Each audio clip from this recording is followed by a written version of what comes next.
blacksmiths galore. But out in the world I can be so much more. I've met mages and fae, I've met soldiers at war, and set eyes upon distant shores. Long have I traveled across these lands. Long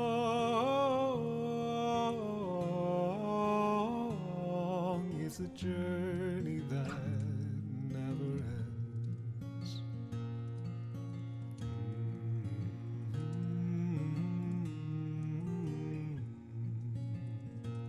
Some say that I'm foolish, some say that I'm bold, to brave the dark forests, wild beasts and the cold. But I choose to roam in ruins of old and sing of their stories untold. Long have I traveled across these lands. Long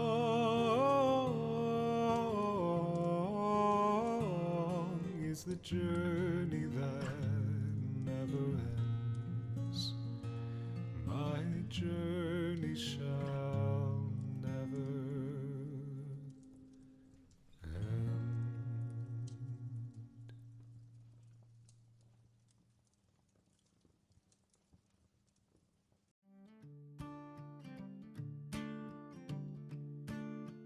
I live the life of the mercenary. I live by blade and shield alone. I do not settle, love nor marry, lest I leave a widow alone. I trek across the land, seeking the jobs for helping hands. If any. It's real bad. It was worse in September. I didn't even tell you guys we just switched over, so we got Bloom talking about his tan line. Yeah. Welcome back, guys, to the Exillian Escapades. So campaign 1, episode 9? 9, yeah. I don't know. Last week, or the week before, last session, we left off with the players completing their assignment in the asylum, walking in during a vast council meeting of the monarchy, apparently in some sort of trouble with an impending war about to ensue. As you guys left and collected your payment, Bellini quickly spotted that the orchestrating house behind some of the asylum's more nefarious activities was actually one of the spokespeople who were offering aid for Cyrusia, and we watched them sort of leave town in a carriage, in a quite wrapped up ending for that plot line. We lift off with you guys having spent a week just milling about, going about your business, maybe preparing your families or your friends for what may soon come to be a war between two kingdoms. But first of all is our leveling up. So you guys are now all level 4. Got a little bit of time to think about it, and Bellini still hasn't prepared. But we're going to spend a little bit of time just hanging out, talking, working through what we're choosing, and things like that. So we're just going to go around the table with you guys in terms of what your 4th point is, what your new feat is, because you are level 4, and then after we're done with that, we'll roll for some HP points and see where you guys get.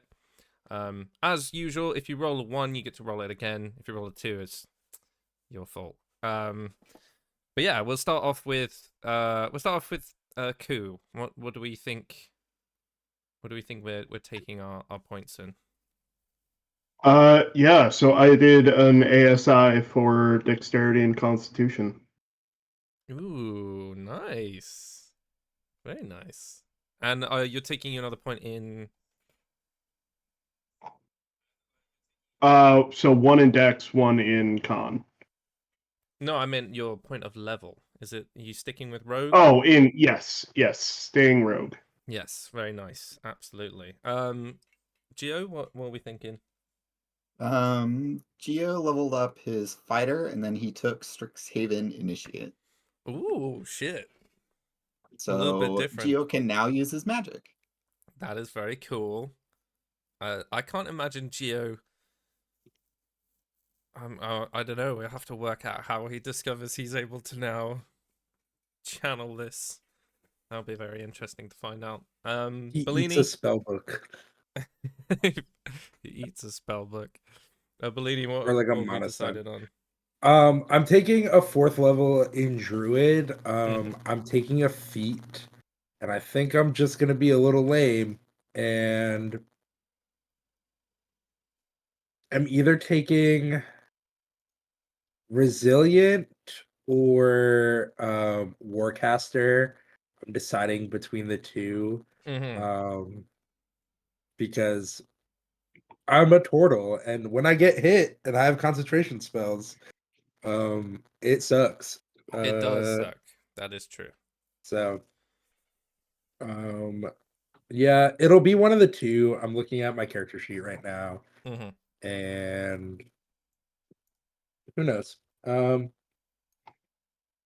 I will be taking one of those two things. After having a long conversation with my weird little fire sprite. That's how we're gonna decide. I mean, that makes sense. Absolutely. Yeah. But yeah, now we're gonna roll for some hit points. Which means you take your hit die. So some of you will have a D6, some of you have a D8. I don't think any of you have a... Oh, you might have a D10. Yeah, I have a D10. Yeah, you have a D10. So what that is, you just roll for your hit points. Tell me what you get. If you roll a 1, you get to roll again. And tell me what that brings you up to in terms of total hit points. I should probably write this down.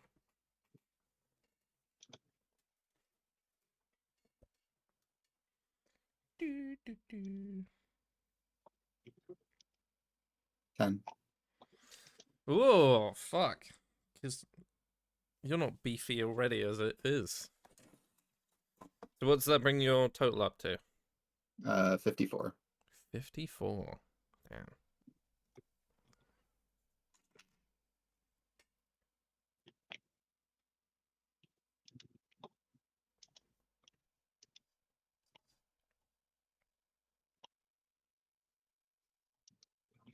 Let's get some... Maybe this one?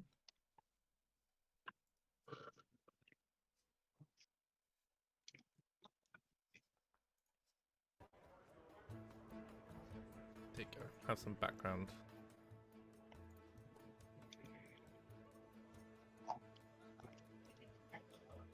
I rolled a 3, which brings me up to 33. 33. I mean, that's not bad for a rogue, to be honest. But 3 is pretty sad. And Bloom, what have we got? I rolled an 8. Oh, An 8. Oh. yes. I was worried. So that is 24 plus 8 plus con is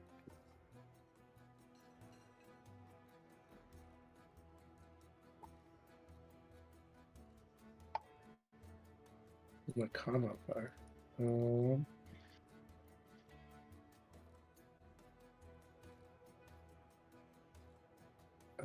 So when I add plus 2, so I should be at 34.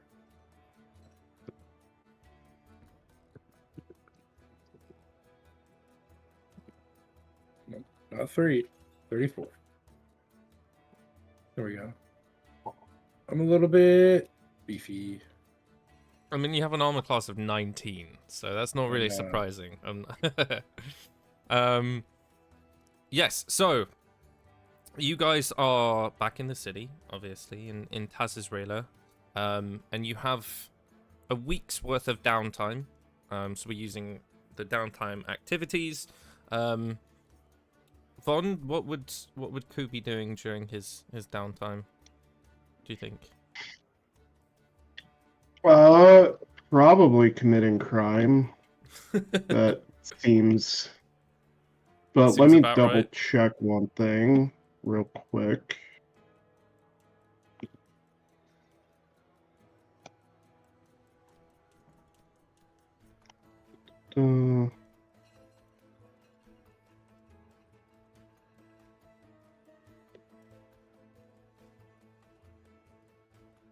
Uh, yeah, I would be doing some crime.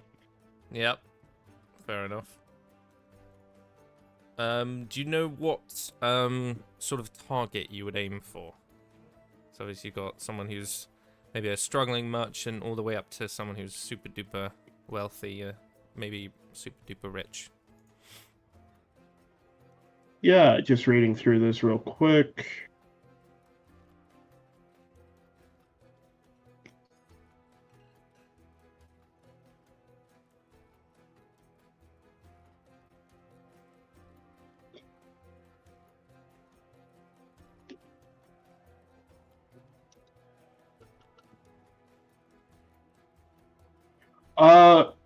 Probably a noble, so a DC 20.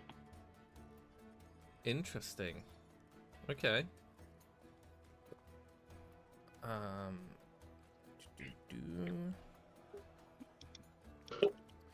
yeah, you're spending your week gathering information. That's 25 gold as well that you need to spend on preparing different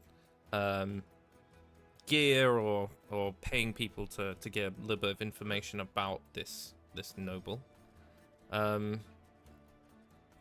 So I need a stealth check to see how stealthy you are making your way through all of that. I'm gonna use my Cloak of Elvenkind to give myself advantage. Wonderful. That is perfectly available. That's a nat 20 for a 29. Fuck me. Okay. And then I also need a dex roll for your or a sleight of hand, sorry, for your thieves tools. 27 for a Thieves' Tools check. Amazing. And then you can either choose investigation, perception, or deception, depending on how you think you would approach. Maybe passing your way through guards, or swooning your way into the home. I would probably go with Deception. Okay. That's only an 11. Okay. That's suitable. So it's a partial success. Did you say it was deception? Yeah. Yeah. You don't, apart from your colleagues, who are a very eclectic group, you don't really get out as much as you probably should. So just charming your way into maybe into this person's good graces to at least get some more intel is a little bit more difficult for you. But you do end up stealing from them about 100 gold, earning yourself quite a nice time. There's no complications for you as well. The only complication being that obviously you couldn't quite get your hands on his maybe his exact secret room that he hides some of his more expensive items, but you do manage to rob him blind of quite a lot of his money. Geo, what are we doing with our time? I am searching for a item seller where I can buy a scroll of Cure Wounds, Firebolt, and Prestidigitation. Ooh.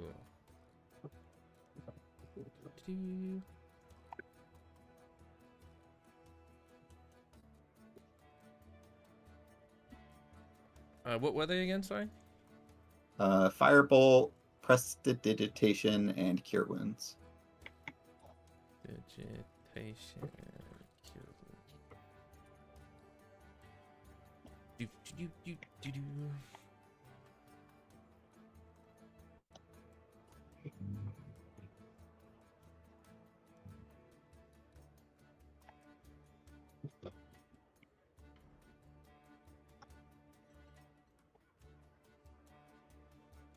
Interesting. I haven't done this one before. This is interesting.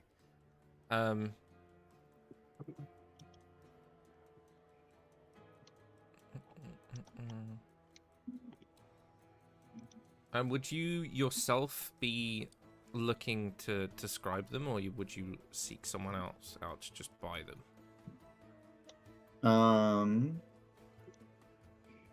I can read pretty much anything, so I know what I'm looking for, Mm-hmm. so I just try to find them and hope that someone's telling me the truth because I want to eat the scrolls. That's fine. What would this be? Some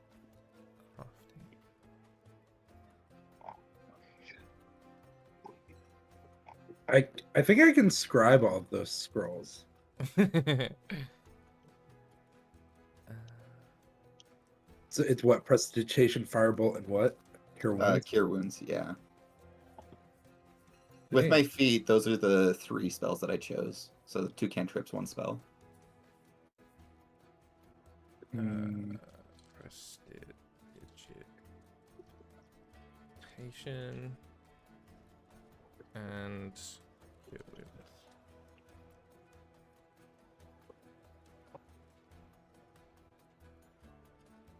first level. It's a cantrip. Do you say firebolt or fireball?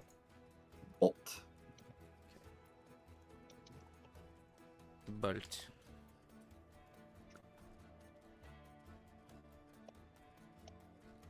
Cantrip. And cantrip. Okay, so I need you to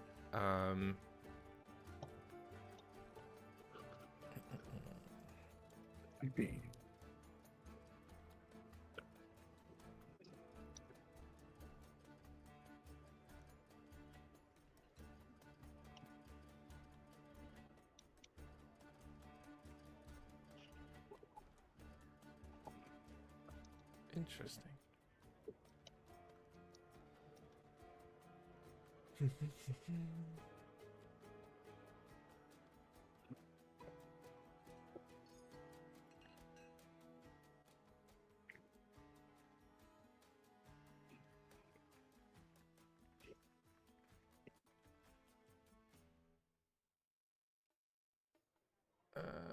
So this would be buying. It would be a persuasion to try and convince this person to give you said item. 16.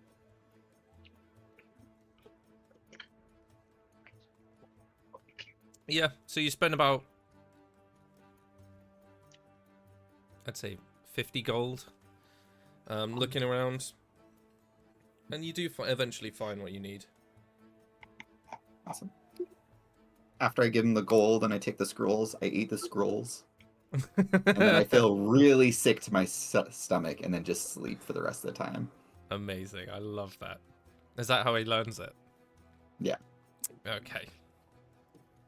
He'll have dreams about it. You end up like Kirby or something. Does Geo at one point toot a little and there's a little fire fart that comes out? We'll see. Okay. Oh, amazing. And Bellini, what are we doing with our time?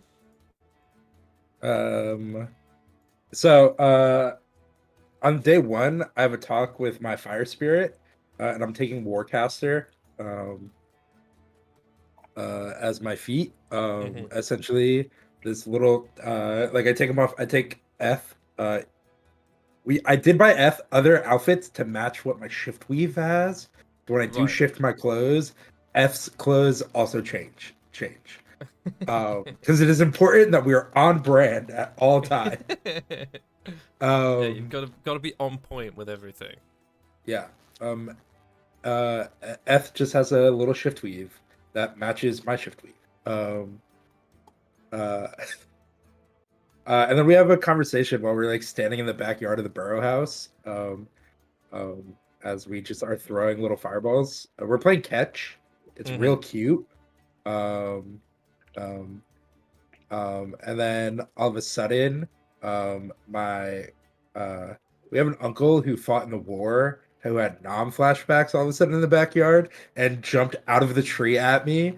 And my warcaster prepared me so that I did not hit him with fireball. That is how I learned how to be a warcaster. Is Crazy Uncle Jerry had war flashbacks. I'm adding him to the list of made up family members. Right. Yeah, I got you. Yeah. None of these people do things. They're just around.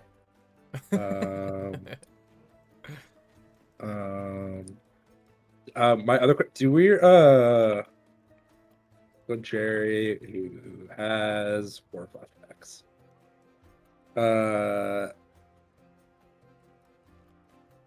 I don't have a list of all your family. But I there's a do. lot of Did them. we name the Magic Tailor? No, I don't think we so. did. No. I just in my list of because I still have 2 additional I know guys from last downtime activities. Oh, God. Yeah, because I have a Magic Tailor named ? Okay. And then I have 2 additional I know guys that I have not used yet, but I am keeping track, which is important. And then for my time activity, we're going gambling. I'm Gambling. I'm entering my entrepreneurial spirit of Okay. being the proprietor of a gambling house where we also play skee ball. Okay. Everyone loves skee ball. First of all, for your magical tailor, I need you to roll a D100 3 times. Okay. Where are my percentile dice? There and there. I need to write this down. I'm dropping things. Don't mind me. Rain. I hope your dice don't fail me. I hope not either. Okay, that's a 93. Okay. That's a 97. Okay. And I rolled a 97 again. Do you want me to roll it again? Yes, please. Okay. And a 22. And a 22.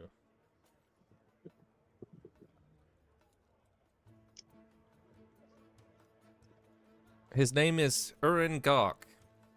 Okay. How's that spelled? You are Y-A-N. Y-A-N and then G-A-R-K. Gotcha. Are you sure it's not? Yes, I'm sure. Fuck you. I'm 100% sure. I know you too well.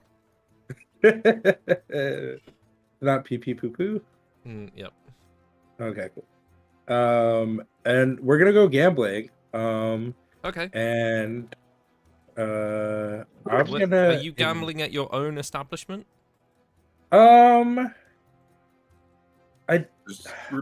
If you make money there, you're not really making money.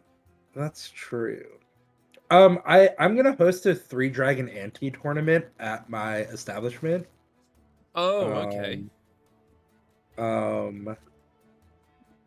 Because I am a very good 3 Dragon Ante player. Okay. I need you to name your bet during the. I will wager 300 gold pieces. Damn. Okay. Yeah. Feeling lucky. Feeling lucky. So, I need you to roll an insight, a deception, and an intimidation, or you can replace one of those with your gaming set proficiency.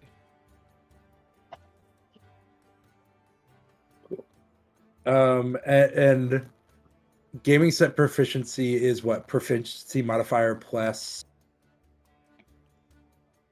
I think plus a thing that I don't know. Hold on.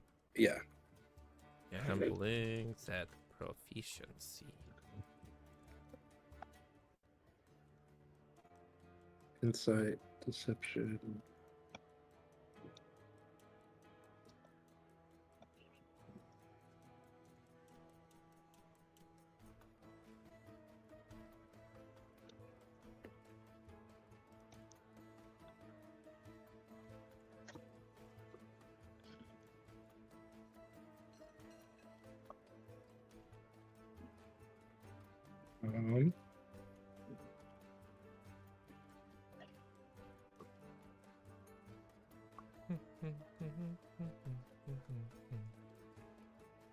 Oh, it's a proficiency bonus to ability. It's just I just add my proficiency bonus an additional time.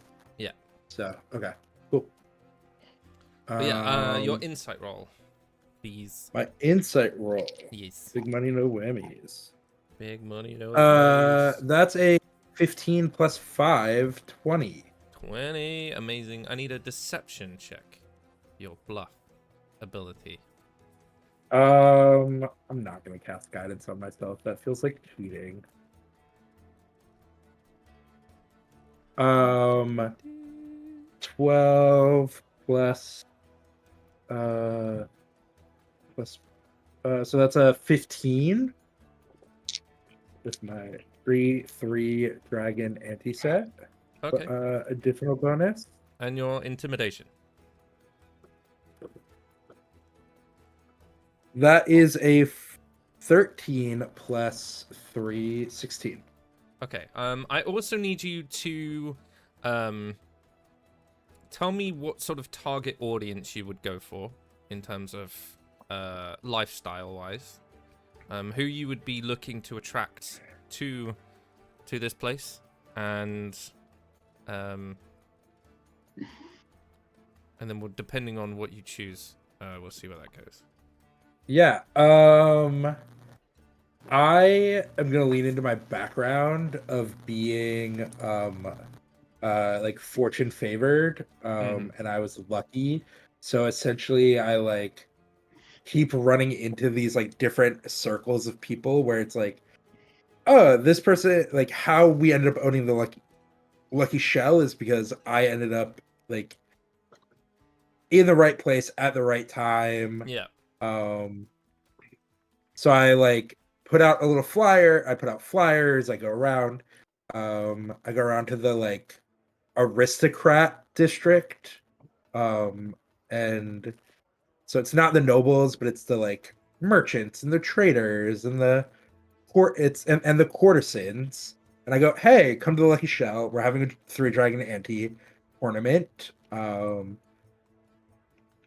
There's an entry fee, a nominal entry fee, and you could win lots of money. Okay. Roll a persuasion check just to see how many you can get. Yeah. I am gonna cast guidance to get a bonus. That's a 17 plus 3 already, plus guidance is a D4, right? Yeah. 22. 22. Okay, so you spend some of that downtime going about, talking with people, throwing a little bit of your weight around, maybe using your badge every now and then, just subtly. This is a capital city. And the type of people that you are now attracting are the aristocrats. So there are some nobles, some lesser nobles that do get attracted into this. A lot of very wealthy people, people that earn up to 70 gold minimum per week, which is quite a lot. I know not for adventurers, but it is quite a lot in terms of people. It's still a lot for us. Yes. But there are also more than 25,000 people in this city. Which means that your DC is going to be plus 11. Okay.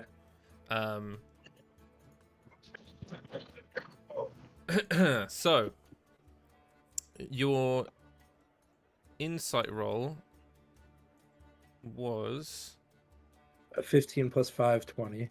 20. Your deception? Was either 15 or 16. I think it was 16. And your intimidation was 15. cool.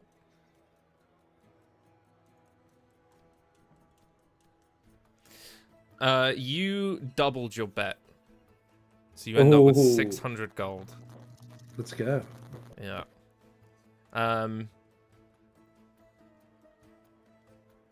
Impressive. Nice. Okay, add 300 gold. There are some complications, Oh no. so I need you to roll a d6. Oh no. I was not lucky in that 1 in 10 chance of there being Look, complications. With a competition this size, there's always going to be Yeah. something that happens. Okay. I got a 6. Okay, and then another d6 for me. Oh goodness. That is a 5.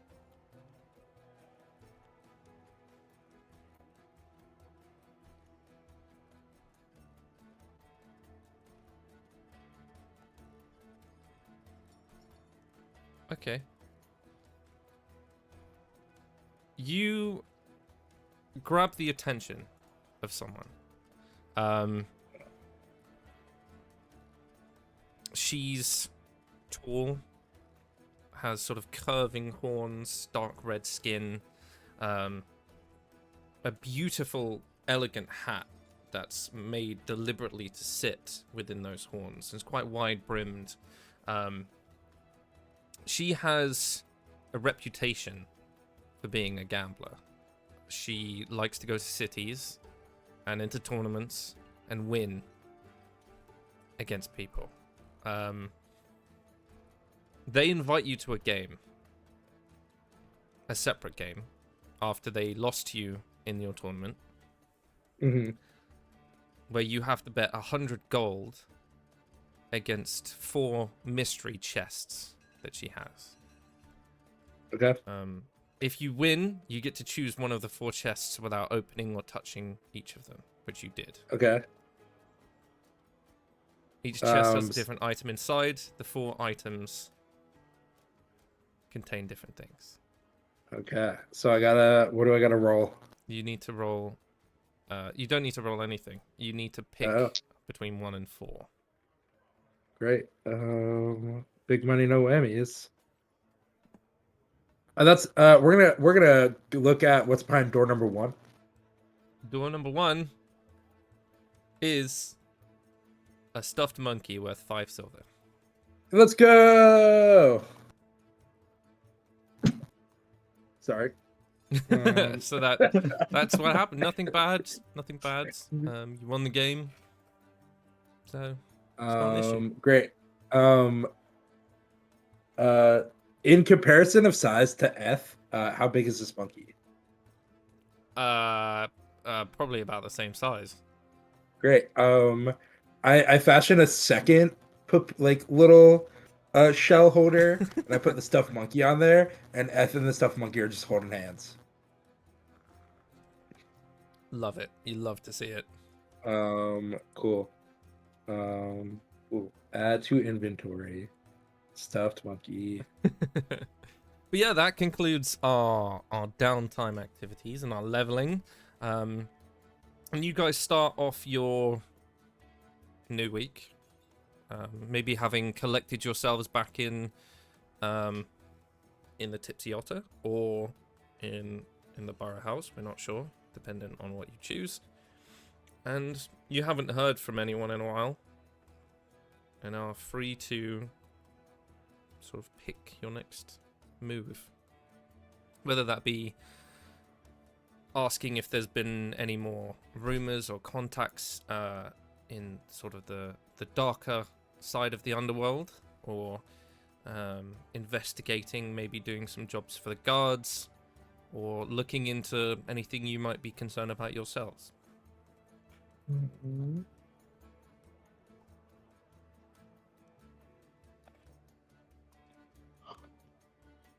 I think cool. Because the other thing I was looking at and it didn't really fit was research for the last downtime. So, God damn it. Hold on. D&D Beyond is on one right now. Oh no, my OneNote is also on one. Oh, cool. I think the internet's That dying. happens.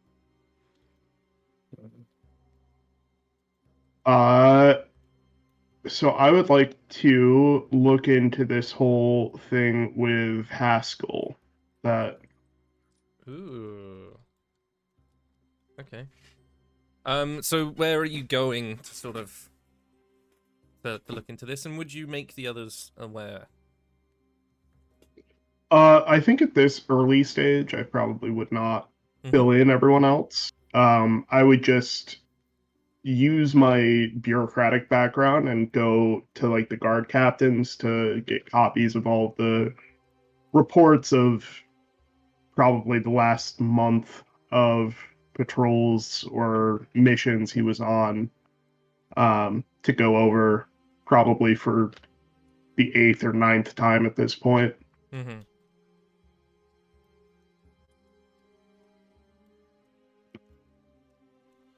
Yeah, so very easy for you to sort of find different people to interview and talk to. Let me have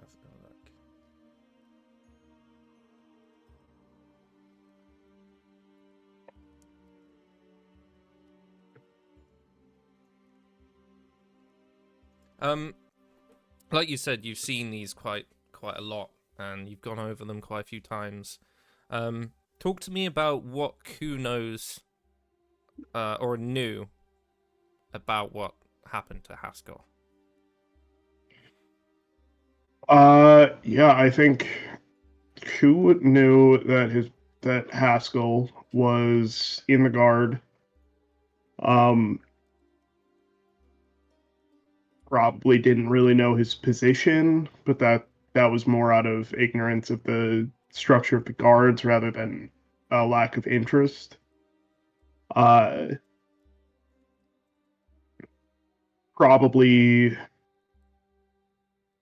didn't keep up a ton with him leading up to his death. Mm-hmm. I think similar to Zora, they kind of just grew apart over time.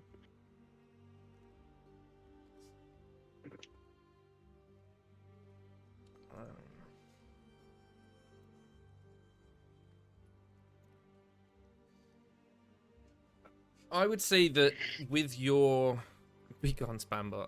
I would say with your background and your new rank, it's very easy, like I said, for you to sort of locate a guard that would know something. Let's say you do end up talking to Vinsara when she has some time. Maybe you write her a letter, and she sends you the captain that was overseeing Haskell, which is a local guard headquarters in the military district.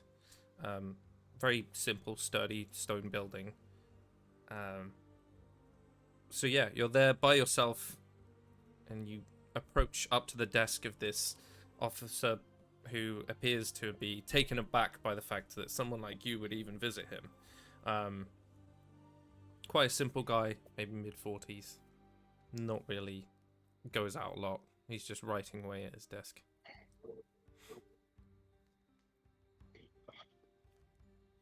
Yeah, I think I approach. Probably, I'll have the hood down. I don't think I need to hide around at this point. and but still, I think Ku is just naturally like a very quiet person. Probably doesn't ring a lot of alarm bells, so walks up to where the guy is writing, and just clears his throat. Oh, yes. Sorry. How can we help?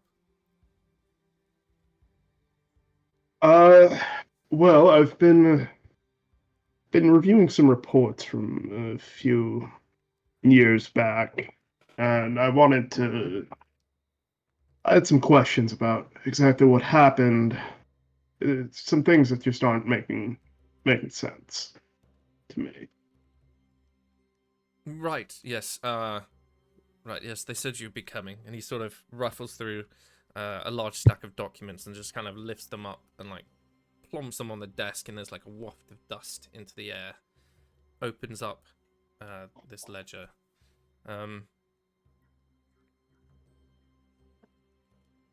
There's not a lot. There's actually less paper than you remember seeing when you'd gone through some of the archives. A lot of them are talking about various patrols that Haskell was on. He had also been tasked with investigating some disappearances of sort of people that would never be thought much of, so runaways, homeless people, things like that. It seemingly he also has a lot of tags on his file with small notes that write like problems with authority or paranoia. A lot of the last few missions involved the really underbelly of Taz's Rayla, dealing with a lot of legal activities, a lot that sort of give you a hint that it might refer back to the Shadowbinders, and a lot of ties to the growing tension of various different quote-unquote crime syndicates, as he called them, though that could never be substantiated.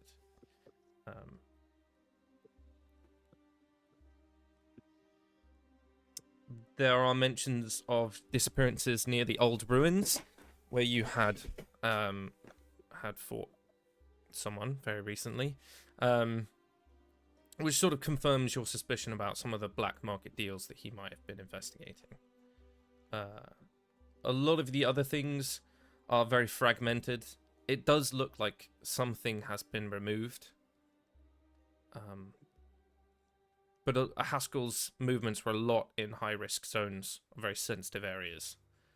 And like I said, a lot of notes about him sometimes pushing the envelope a little too far,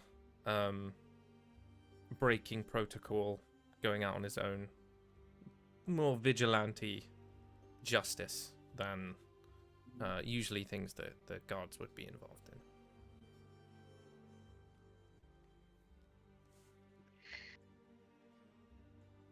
Yeah, I'll take down some notes of folks to talk to. The guard probably couldn't. Make note of where I think things have been removed. But not really ruffle any feathers with the guards. Mm-hmm. More play this as grieving brother trying to figure out what happened rather than that I'm even looking into it at all. Love it. Absolutely. He's quite happy to give you the records and sort of hands over you this very unorganized collection of papers.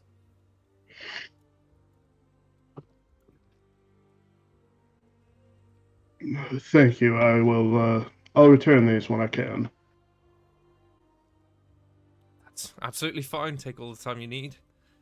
You are a lieutenant after all, so just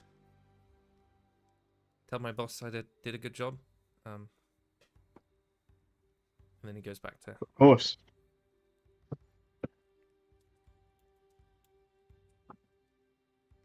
Yeah, so I'll take those back to my room at the Tipsy Otter and stash them. Wonderful. Make a insight check for me. Can do.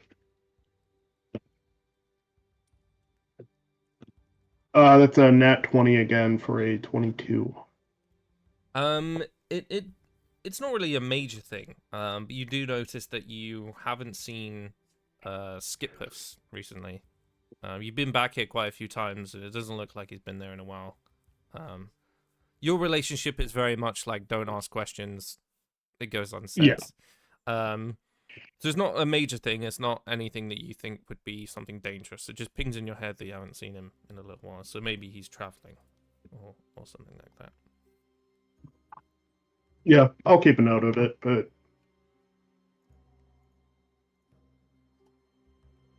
But yeah, stash it away.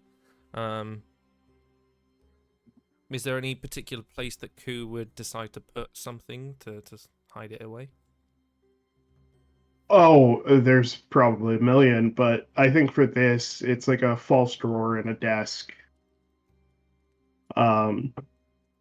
That's way too complicated to actually get in and out of in any, like, at all quickly. Wonderful. Yeah. Kind of like if you've seen on TikTok those gaming tables that have, like, you have to push 5 buttons to get one thing to, it's one of those. I love that. That's amazing. They're so unnecessary as well. But yeah, very easily sort of stash it away in quite an intricate fashion. Is there any way you would go after, or would you return to your colleagues? I would probably return to the comrades at that point.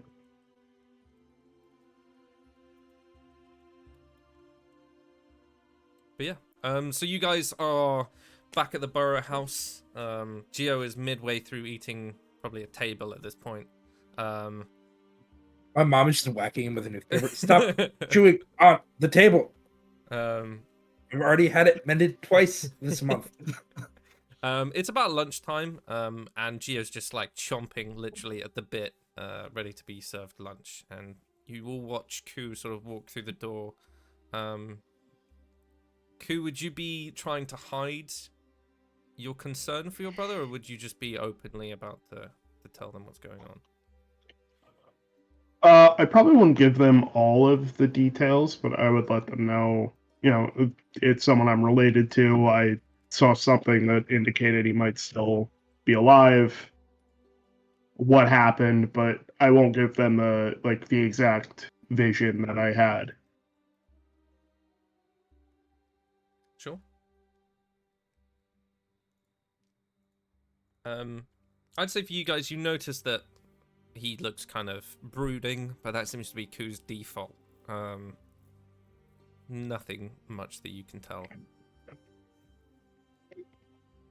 Question: what is Ku's beverage of choice? If you were to walk in and my mom were to immediately be like, "Come sit down, have a cup of whatever."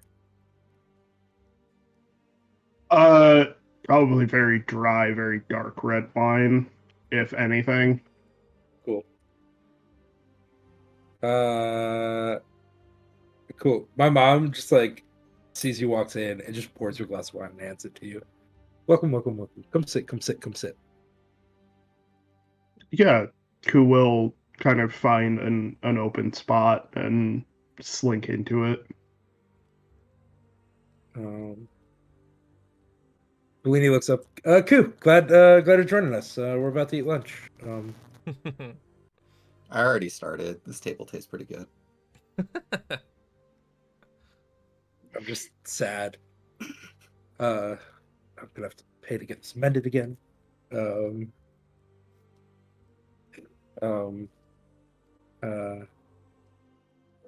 tell us about your brother. I'm sorry to hear that.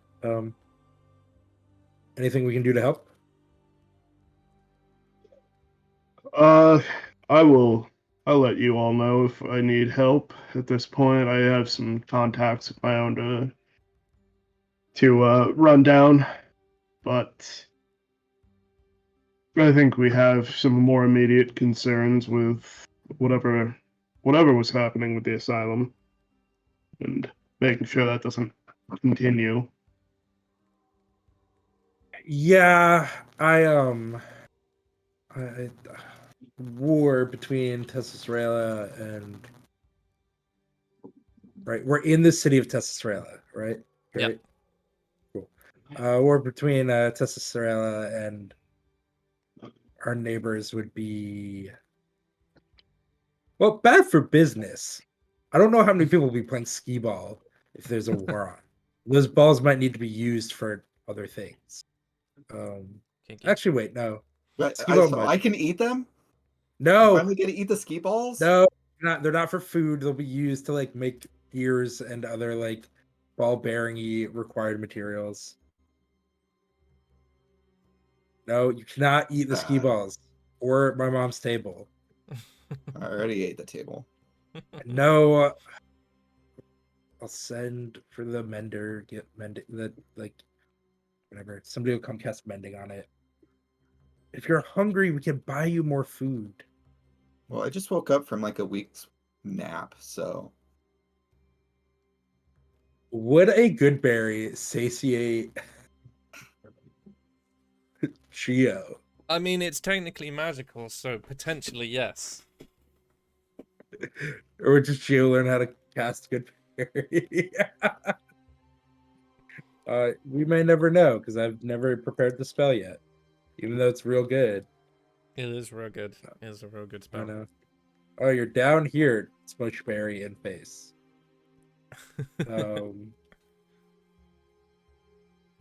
Yeah. I mean, if we want to do something about this potential conflict, we do know those nobles of the oh goodness, what house are they? Obscura. Yeah, we're behind the asylum, or at least parts of it. We might be going on an adventure, folks, or we're gonna get told to do something around town. I think our best bet, if we're looking for work, right, we're pretty effective. Probably go ask the council what our next marching orders are.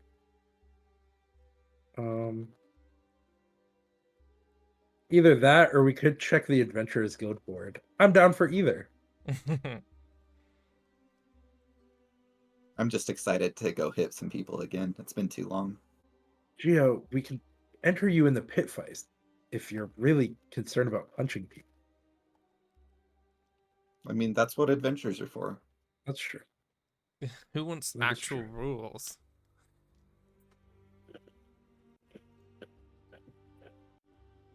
Yeah, I'm good Let's with do either. this.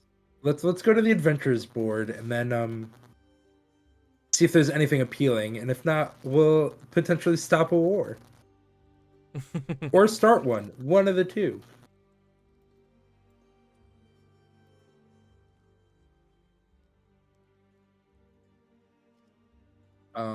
Yeah. Yeah. So the three of you head over to. There's various different adventuring groups that have formed throughout the years. This city's quite old. There's some that are strictly for exploration and seeing the world, essentially, and putting claims to some parts of land that haven't been discovered yet. There's others that are strictly mercenaries, only work for gold. You have a monster hunting guild. You have a seafaring sort of escort-esque group. And then a couple of other smatterings of various different smaller groups they're trying to, or have fallen off, making their way up the ranks in terms of preferred usage. So it really depends on what sort of adventuring you would be looking to do. I'm down to fight a monster. We were pretty good at it in the asylum. This time it won't be undead, hopefully. The holy water, it wasn't undead because the holy water did not work against it. You make a good point. Also, as we walk towards the guild, do we pass a potion shop? Because we need some potions of healing because we Yeah, burned through a lot of you're them. free reign. Like I've said before, this capital city, so this isn't specific as to it's not a specific like alchemist's place. But most stores in this city you can get up to uncommon magical items.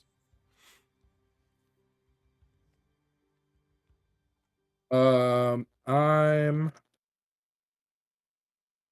a greater is what? 150 or 200? I don't remember. 150? Yeah, that sounds right.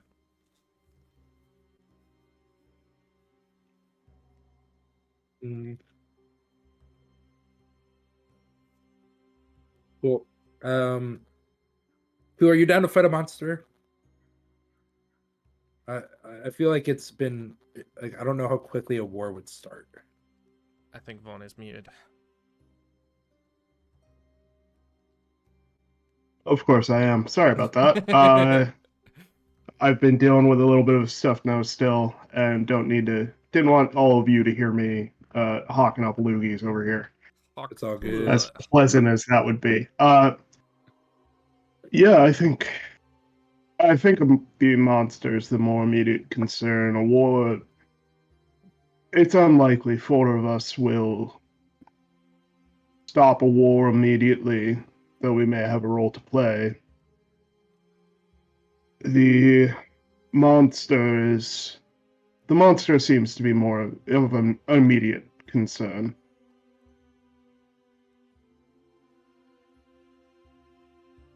Let me figure out a name. I agree. Okay, that's 2 regular and 150, so I'll take 2 greater.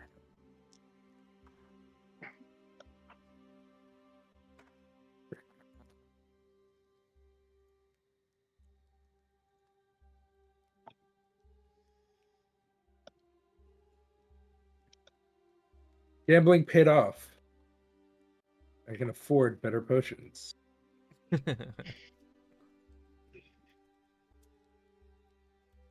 greater potion of healing. Add to equipment.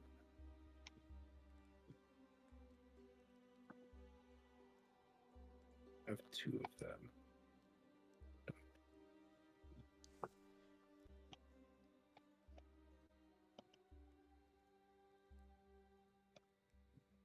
I buy 2 regular potions of healing. Amazing. Listen, I think I went down twice in that boss fight. There was a period of turns where it's just Gio and I going back and forth, picking each other up, and then bonus I action. think to it do was other something things. around that. Yeah. That was rough.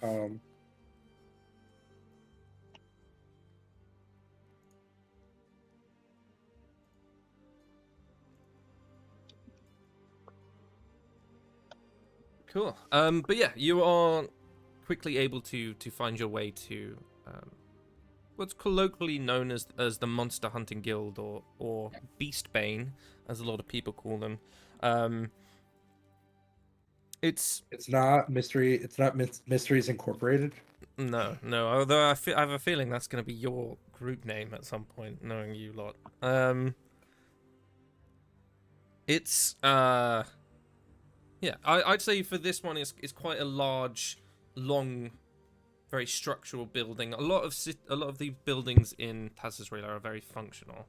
The older ones have more of an elven design. The newer ones are simply put just quite square and not very exciting to look at.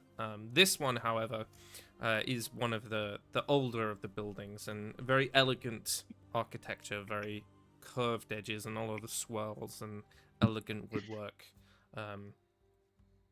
There's a massive dragon's head at the top peak of this roof, and as you enter you can see that the inside of its mouth has been lit by various different candles that are still glowing and melting of various different sizes. You can tell it's been replaced every now and then. enter into this very large tavern. You can see a lot of well-armored people, various different weapons and skills. You can already see those of more slight build wearing a lot of leather armor, more quick, more agile. But a lot of them have some blades that might have runic symbols, some that are giving off a soft glint in the night. You know, some of these are silvered, and some might have some magical enchantment to them. Very easy for you guys to enter. You're not noticed all that much as you do so.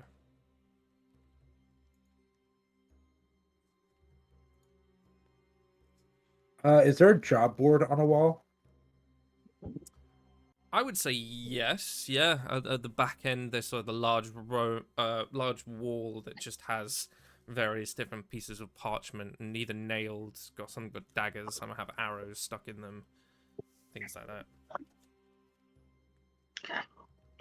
I'd like to approach wherever the desk reception area is and start working on paperwork to get us signed up and properly paid. Absolutely. There's a elderly-looking man once again, sat at the table, writing, and doesn't even look up. Just hands you a form for you to fill in. You guys just love your bureaucracy. What can I say? It's the capital city. Of course there's bureaucracy. That's true. That is true. This ain't no backwater ricky-dink farm village. Look, Yeah, they say you have to put something from yourself in every character, and I'm a goddamn bureaucrat, so... That's true. I always forget about that, actually.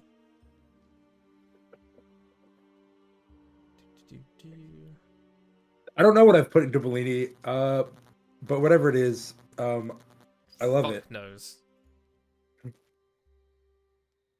Gio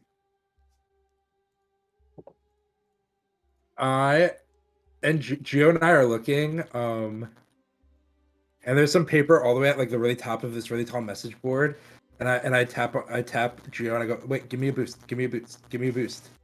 I just pick him up by his shell and then hold him up. Yeah, and I pull it down, and I don't know what it is. What is it? What job is this?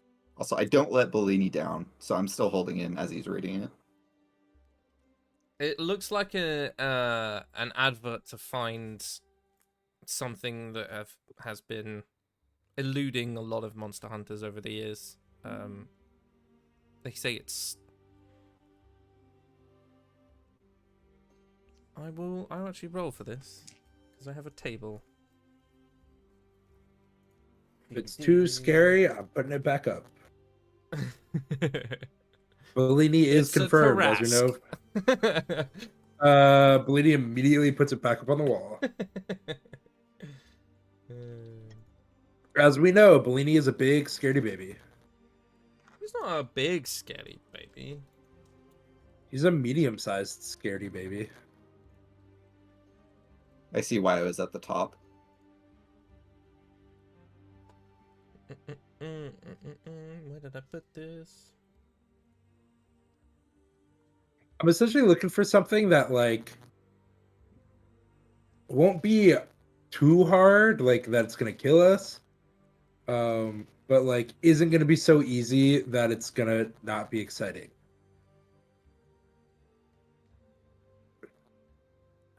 I'm essentially looking for good D&D podcast material, something that would make a great story to tell. Because I gotta brag about it when I come back to the Lucky Shell. Come on. Oh, Lucky Shell? I like the Lucky Shell.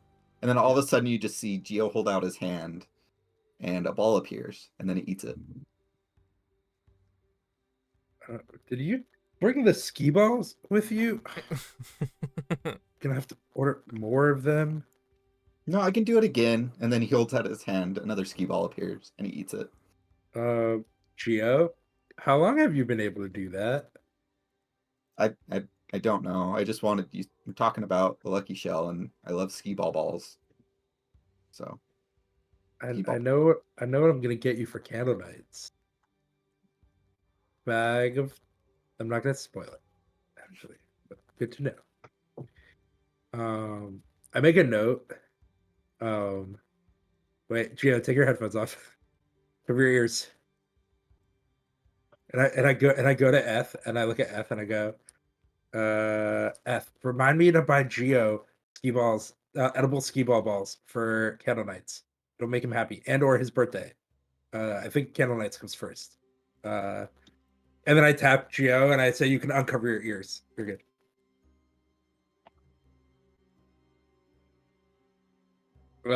And F just gives Gio a high five. What is this high five for? He just said he wanted to give you a high five. Oh, okay. Well, giving him a high five, I accidentally drop you because I was still holding you. Ow. Yeah, should have seen that one coming. I did tell you I didn't put you down. I know. F would not have cared. F would have gone for the high five. You have the piece of parchment that you've picked up describes a winged terror, some sort of monster that's been picking up and disposing of lone merchants on a road, and they were never seen again. I can't fly, so I don't know if we can deal with that one. If they're able to pick up merchants, that's big. I can always throw you at it. Yeah, you can fastball special me, but I do have slow fall. Hold on. And you're also a shell, so That is true. If we load Bellini into the peasant cannon, how fast can I go? Yes, I will die on impact, but there will be a turtle-shaped hole in whatever object we throw me at. Where you just like go into your shell and then they fire you at the person. Yeah. That's pretty impressive, not gonna lie. We would need, I mean, how much do I weigh? I weigh 180 pounds. So that's actually really heavy. I would reckon with a successful strength check, Yeah. Geo might be able to throw you at some considerable speed. Whoa. But you'd have to go big first and then do it. And then do it. Okay. Yeah. Like how we're just like, has Ku realized we're a bunch of idiots yet, or no? I think he realized that quite a long time ago. I'd okay. say with along with the winged terror, you also see different adverts for. I was trying to remember different monsters that I like that are suitable. I had to kind of do like a mid on the fly calculation. There's notice for a basilisk. There's one for what appears to be a youngling of a Remel has. And I have no idea what that is. Yeah, exactly. And there's also talk of a bunch of disappearances aligned with the forests nearby that are more well known to lie in tangent with the Feywild.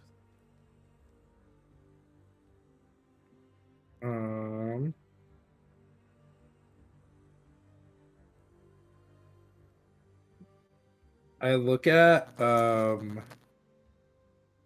Geo and I look at Ku and I go, I don't know what a Remmer has is. I love it. But I know what a basilisk does. And those things can turn people to stone. And I don't know if I have a way to fix that. Cuff. I would say that, yeah, a lot of people know what a basilisk is. Yeah. Of like all the D&D monsters, like those are the ones that like people get told like bump in the night stories about. Yeah. I don't know what a Remmer has is, but I also do like the woods. But if we go, we can figure out what it is. Yeah. I bring both the parchment for the disappearances in the woods and the one for the Rimmer has up to the old man at the front desk, and I go, excuse me, what's a Rimmer has? There's a very burly old orc who's sort of wiping the bar, which is where a lot of the people go to find more information about the monsters. And he looks up, sort of snorts a little bit. A Remo house is like a giant creepy crawly thing. It's got a lot of legs. It can see you guys through heat. It's pretty gnarly. Are you new here? Are you looking to join up? We're looking to fight some monsters. We fought a big, weird tentacly thing the other day, like a week ago. And also yeah. So I guess I don't know. We're just kind of looking to kill some time till we wait for our next job. Mm-hmm. And we were really good at fighting monsters, so I think. And I point at Ku. I think he's doing all the paperwork. Just in the corner, scribbling away. Yeah, I know how to read. Cool, let me know how much money I owe you. He just holds up a finger, deep in concentration on making sure these forms are filled out correctly. Have you been to the Lucky Shell? Can I interest you in a skee ball coupon? Skee ball? This is a skee ball. Gio just shows him a skee ball too. Yeah, he can do that now.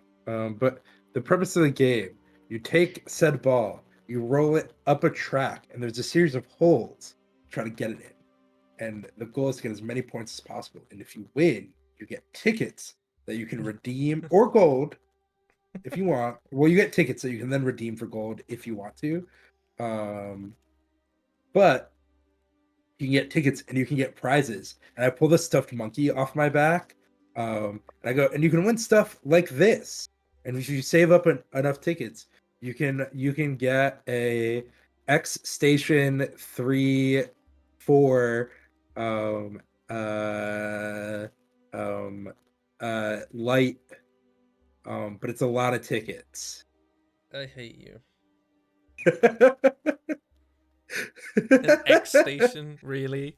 An X Station 64 light. Fuck's sake. And I offer the orc man. Your name is? I didn't catch your name. I'm Bellini. I'm the proprietor of the Lucky Shell. My family also manages the Burrow House for those who are traveling and need a place to stay. And your name is? I don't know what his name is.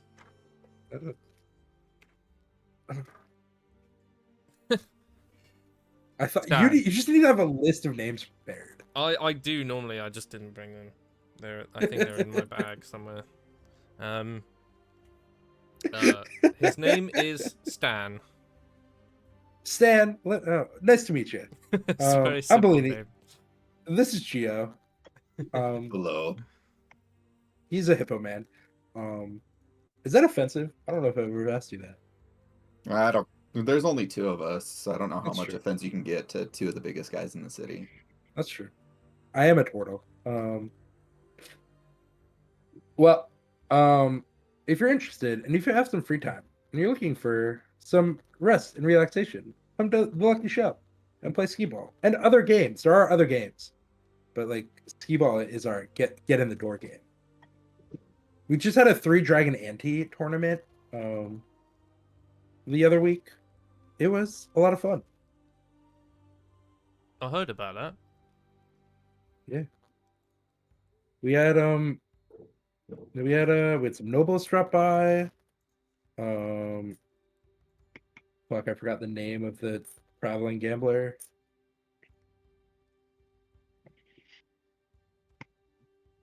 I didn't give you a name. That's why. Okay. We had some celebrities stop in. you know, you should stop by. And I just hand him a skee ball ticket. He And sort I of give him looks the at ski it ball too. and like looks at the ski ball, just like puts it to one side, continues serving the rest of the customers.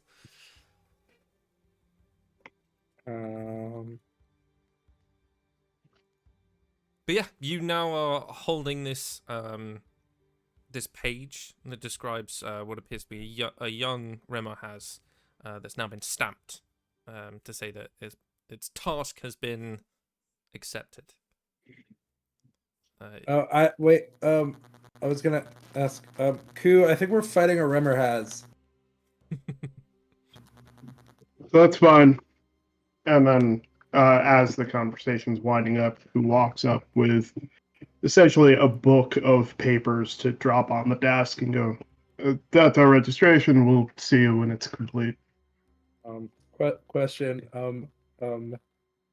Is there anything I need to know about fighting this? I'm a fire wizard, monk, druid, turtle. I'm a fire turtle.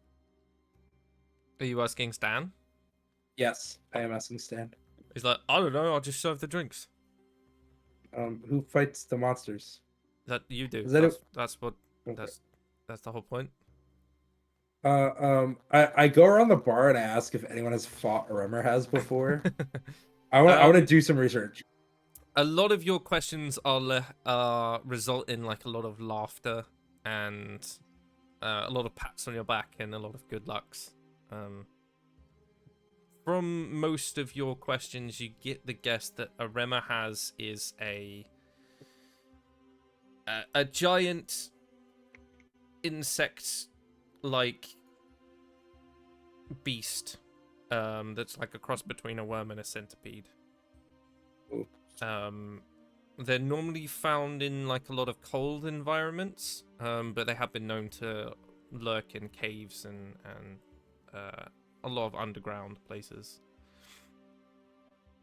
They produce quite a lot of heat, and they can, as such, see you through thermal vision. Ooh, fancy. It's been known to melt any non-magical weapons that touch its outer exterior. Cool. Can I, if it's already heated, can I learn if it is immune to fire? Make a investigation and a persuasion. Okay. Persuasion. I'm gonna cast guidance on myself. So on my investigation, it's +0 +3. So that's a 12. And my Okay. persuasion is, I'm better at that. There we go. That's better. 16 +3 +2 is +5 is 21. I'd say with your investigation, you don't find a lot of people that have encountered one. You would Okay. assume that because you only said Remor has, as in the adult Remor has, not a lot of people survive an encounter with one, and as such, there's not many people to live to tell a tale about it. With your persuasion, you do find sort of a gap-toothed looking goblin in one corner that has a lot of books, and you can see it says like Encyclopedia of Creepy Crawlies and the scary tomes of magical beasts and things like that.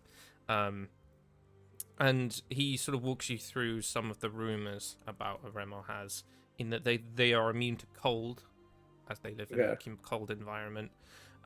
It has been known to be immune to other elemental damage, but they're not sure what that would be. They aren't able to tell you. So there is a potential that it is immune to fire. Good to know. It has dark vision, tremor sense, blind sight, and obviously that heated chitinous armor. Cool. Well, gang, I did some research. I thank the goblin. What is the goblin's name? Piddle sticks. Okay, Fiddlesticks. Okay. Monster. Yeah. Just made that up on the spot. Fiddlesticks. Fiddlesticks, the goblin. The monster library goblin. Oh god, I'm gonna have to write this down. Is it a mind goblin? How about you mind goblin these nuts? Ew. The goblin librarian. And then Stan the bartender. Fiddlesticks. Piddle. Yeah, sure. Great. Sure, why not? Great. Guys, my we- allies section is getting so It's full. getting buff. We are going to go to a quick break while I try and set up the encounter. Because you guys are obviously going and looking for whatever this thing might be. So Cool. we're going to go to a break for about 5 to 10 minutes. Go get some drinks, take a pee, whatever you need to do. And we'll be back very soon. And thank you guys for sticking with us and staying tuned. Yeah. Woo! Woohoo!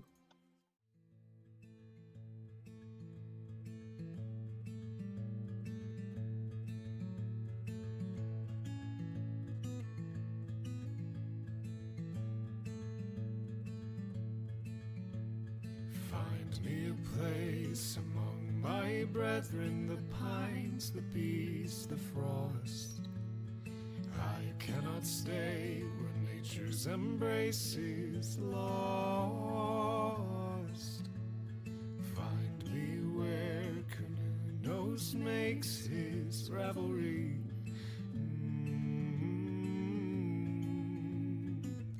Where the horned one sleeps. Down by riverside resting, no one but me.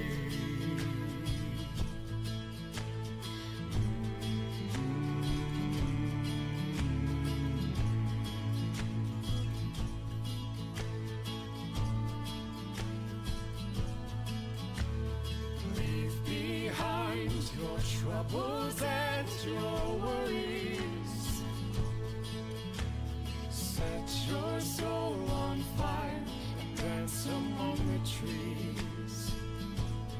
Oh, find me where canoe nose makes his revelry. Ooh, where the horned one sleeps. Deep in woodlands running, no one but me.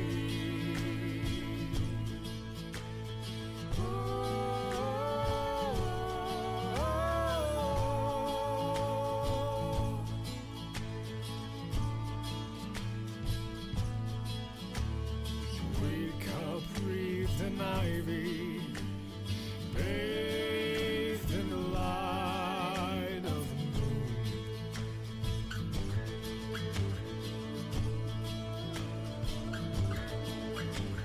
Through the canopy I see the light of the stars shining through.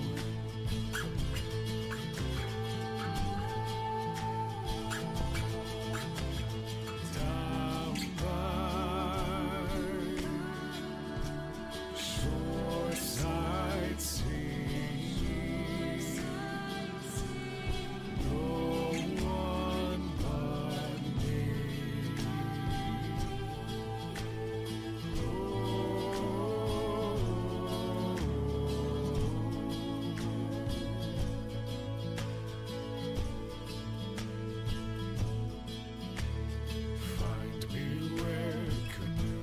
ghost makes his revelry.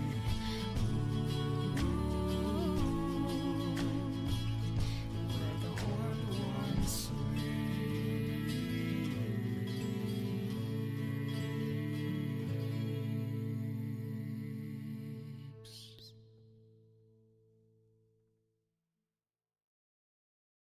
Blacksmith, blacksmith, forge me a blade of the strongest steel, that when I strike my enemies, their wounds may never heal.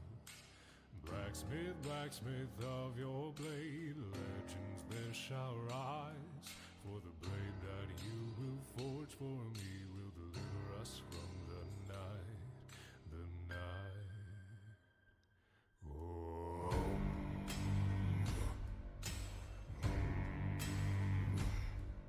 Strike, turn, hammer and burn, the bellows teach and the fires burn.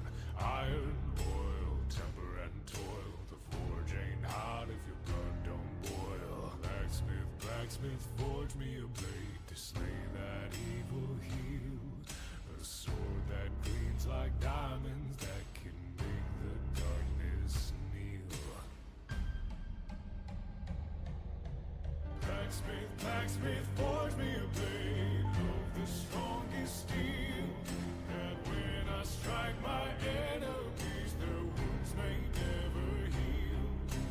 Blacksmith, blacksmith of your blade, legends there shall rise, for the blade that you will forge for me will deliver us from the night, the night.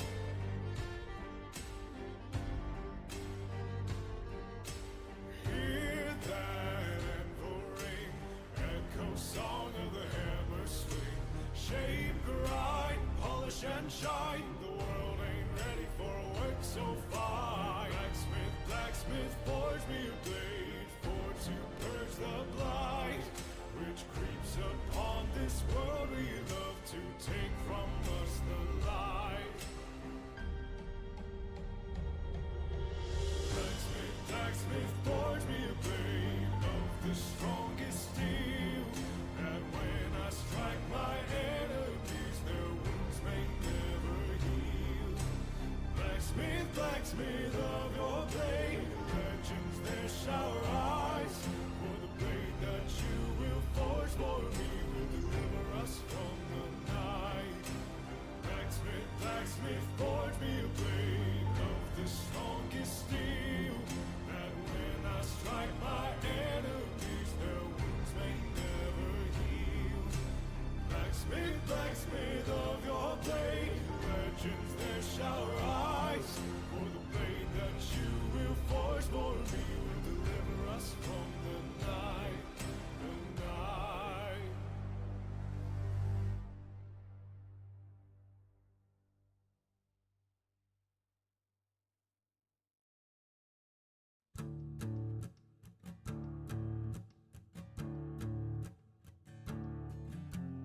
Killers, thieves, thick of skin, till your ruthless trial begins. Let the judge's word sink in, a lifetime on the Isle of Sin. Hey, hey, hey, hey, hey, hey, hey, welcome to the Isle of Sin. Jagged rock, sea slick caves, no way out but the 10-foot waves. You'll cry out to be saved, no reprieve for the criminal slave. Hey, hey, hey, hey, hey, hey, hey, welcome to the Isle of Sin. Cursed stone, blessed ore, swing your pick till you hit the floor. Break your filthy back some more, until you strike the mithril score. Hey, hey, hey, hey, hey, hey, hey, welcome to the Isle of Sin. With your life, pay your dues, work or die.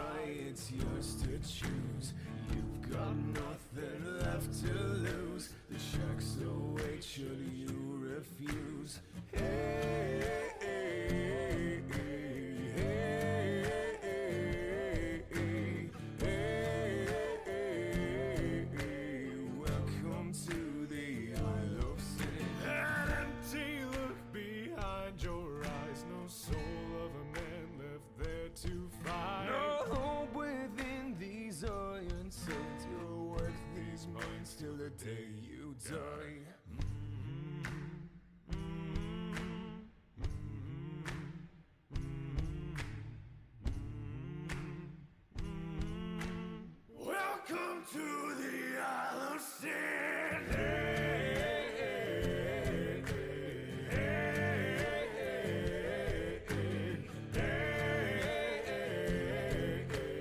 Welcome to the Isle of Sin.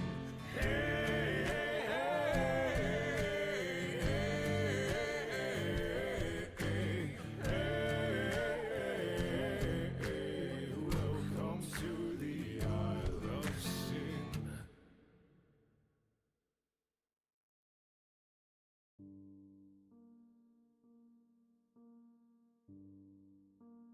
Her soul and mine, they're one and the same. Split one in twain, and we both feel the pain. The sins of one father unread in our veins. Through darkness and hunger, she remained, but her heart no more beats in tandem with mine. And I'm waiting for the wink and the witty one-liner, for her to say she got me and hit me with a smile. But the hole in my chest says I'll be waiting for a while. Be a boatman, your reaper, I'll be yours, but you can't keep her. Lay me down on a bed of ravens' feathers.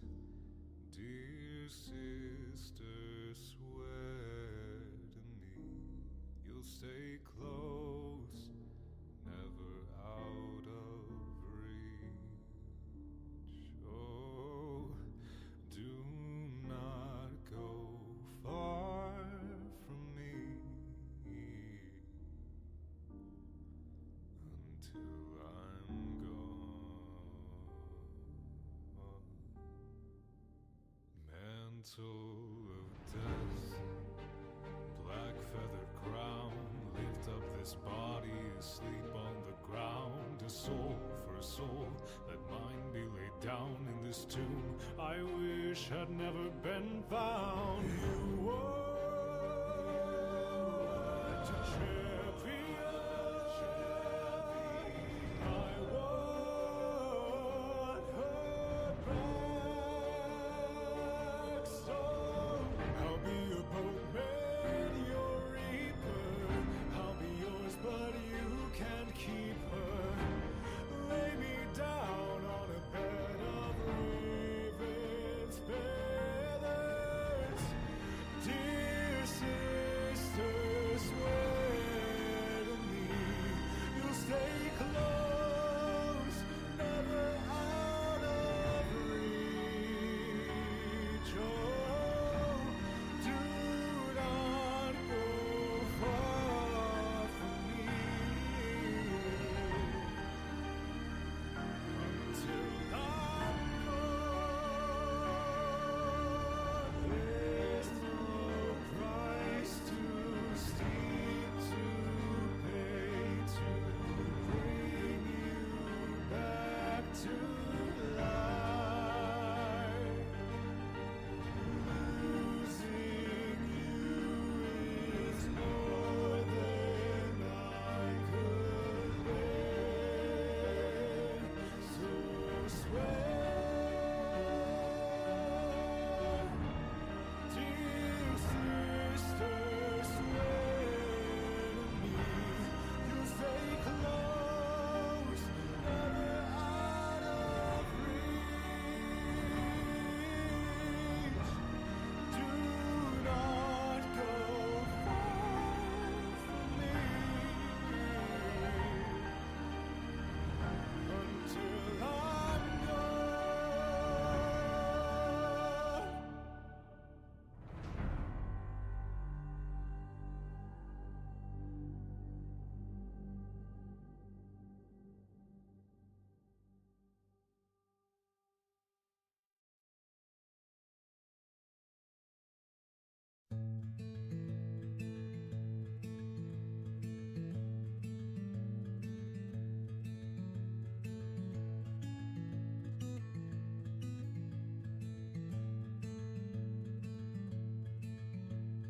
Find me a place among my brethren, the pines, the bees, the frost. I cannot stay where nature's embrace is lost.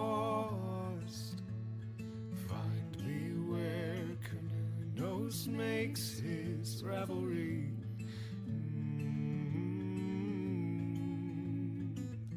Where the horned one sleeps, down by riverside resting, no one but me.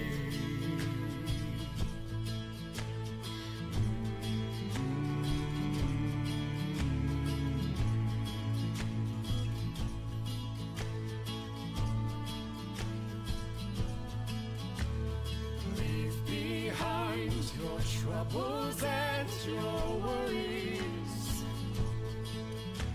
Set your soul on fire and dance among the trees.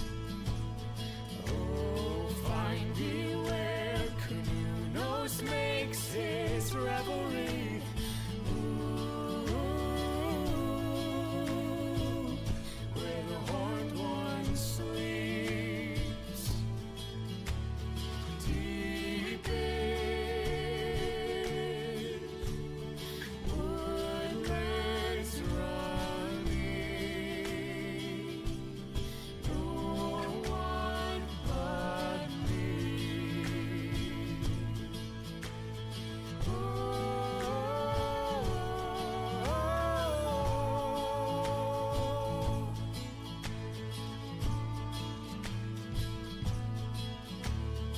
Wake up, breathed in ivy, bathed in the light of the moon.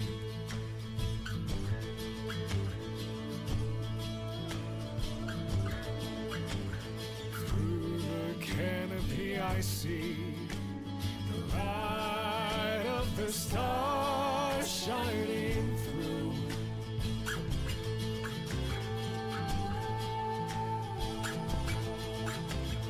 Down by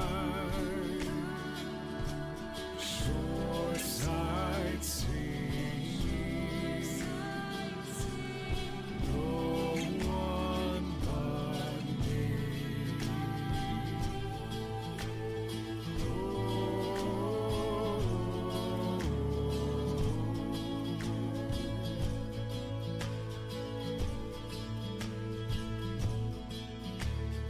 Find me where Canunos makes his revelry.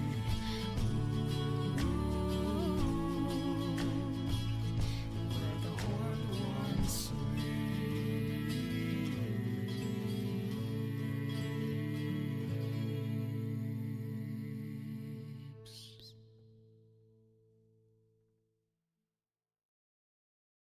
Blacksmith, blacksmith, forge me a blade of the strongest steel, that when I strike my enemies, their wounds may never heal. Blacksmith, blacksmith of your blade, legends there shall rise, for the blade that you will forge for me will deliver us from the night, the night. Oh.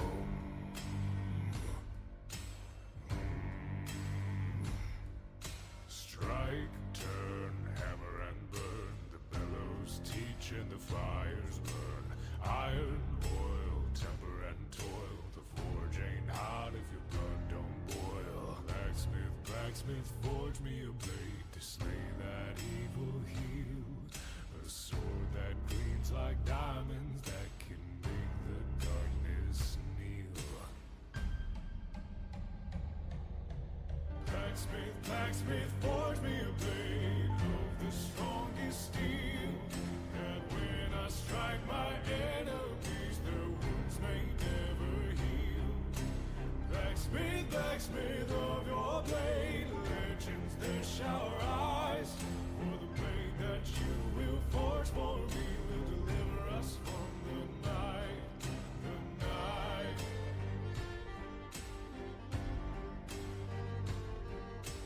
Hear that anvil ring, echo song of the hammer swing. Shape, grind, polish and shine. The world ain't ready for a work so fine.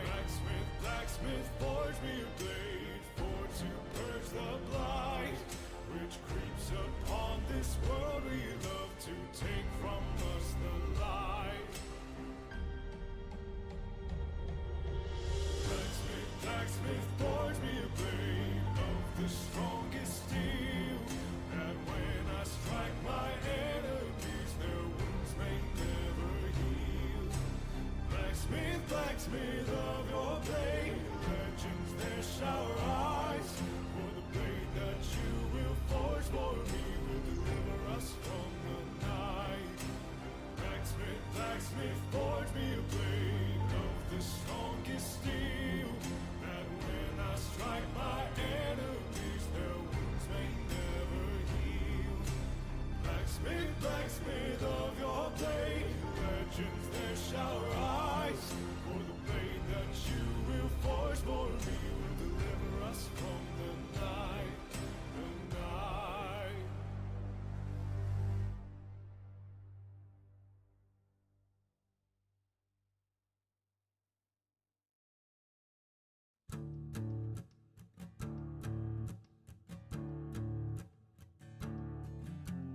Killers, thieves, thick of skin, till your ruthless trial begins. Let the judge's word sink in, a lifetime on the Isle of Sin. Hey, hey, hey, hey, hey, hey, hey, welcome to the Isle of Sin. Jagged rock, sea-slit caves, no way out but the 10-foot waves. You'll cry out to be saved, no reprieve for the criminal slave. Hey, hey, hey, hey, hey, hey, hey, welcome to the Isle of Sin. Cursed stone, blessed ore, swing your pick till you hit the floor. Break your filthy back some more until you strike the mithril score. Hey, hey, hey, hey, hey, hey, hey, welcome to the Isle of Sin. With your life, pay your dues, work or die, it's yours to choose. You've got nothing left to lose. The sharks await should you refuse. Hey, hey, hey, hey, hey, hey, welcome to the Isle of Sin. An empty look behind your eyes, no soul of a man left there to find. No hope within these iron sights. You'll work these mines till the day you die.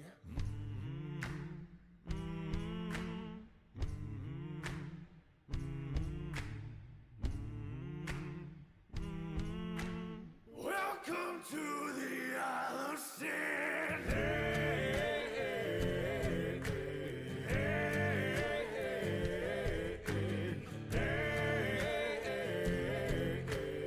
Welcome to the Isle of Sin.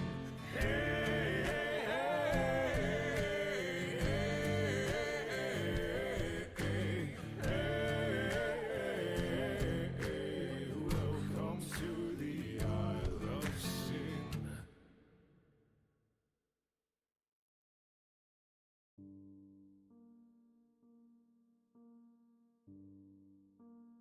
Her soul and mine, they're one and the same. Split one in twain, and we both feel the pain.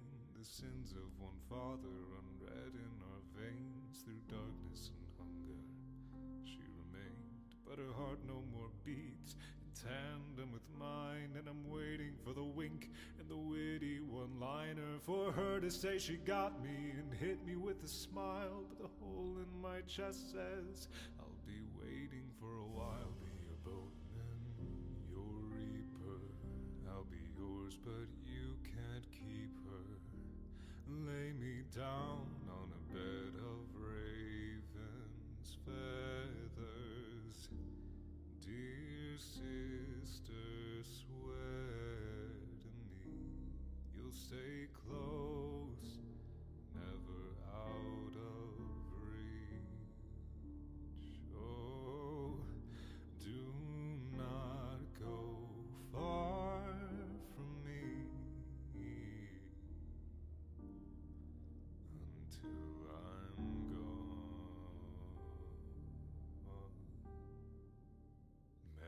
mantle of death, black feathered crown, lift up this body asleep on the ground. A soul for a soul, let mine be laid down in this tomb I wish had never been found. You were a champion, I want her back.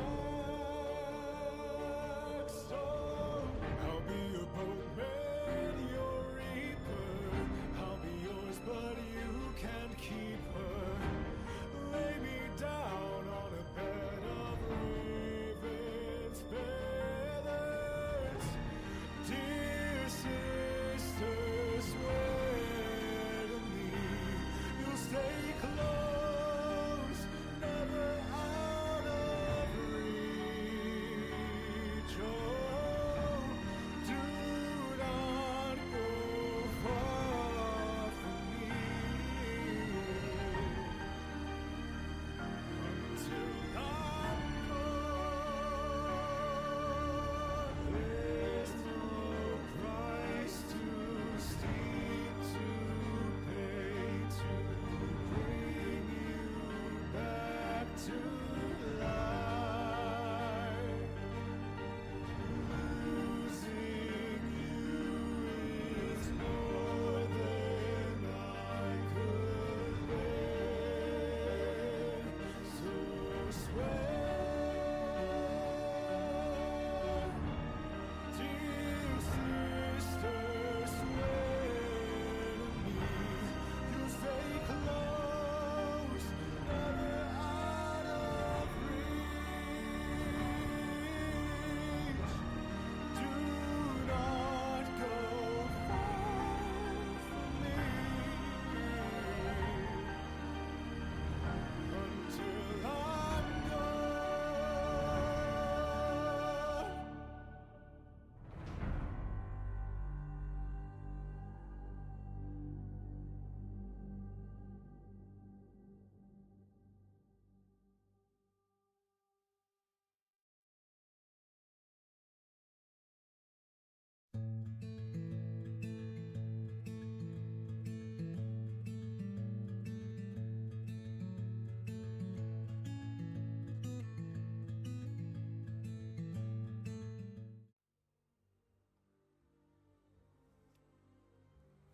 Okay, so welcome back. Like I said, you guys now have your parchment ready to go hunt this young Rema has, and you know roughly where you're meant to be going. A little bit out of the city, obviously. It's about a day's travel for you guys to get there. It's- I look at Chio and I go, "Do you have a magical weapon?" Magical. Yeah. Okay, I wasn't sure. Oh yeah, because you're bunking. It's this Thank you. mall. Yeah. I just wanted to make sure. Otherwise, we're gonna have to make a quick shopping trip. But I don't have money for a magical weapon if I needed to buy one, so gotcha. I have about 1,000 gold pieces. So yeah, I spent all my gold on this fancy cloak. ooh, fancy. Ooh, Ooh, ah. it falls in just a way that nothing is ever revealed because you don't wear pants. Exactly. I always forget that you don't wear pants. So weird. Nope. Why I mean, would he I? was a I'm an hippo. animal. I don't Yeah. think he knows. He would know what pants were. I mean, yeah, no, I guess so. Yeah.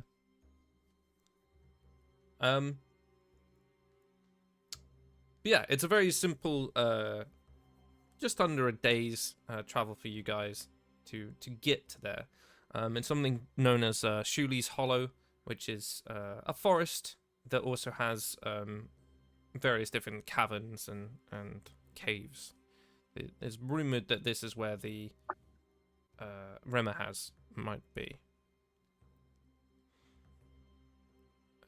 Once you get there, the trees, obviously all around you, are quite thick, but you do see that looming set of caves in the distance.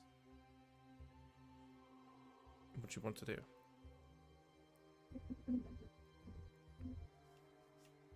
Can y'all hear me? Yes. In my Discord. Yeah. Okay. You cut out for a second. Last thing I heard was it Stars Hollow? What is the name of this forest? Shuli. Truly Hollow. Okay. It's not the town from Gilmore Girls. Gotcha. Okay. Sorry for the technical difficulties. Discord is being a butt. It's alright.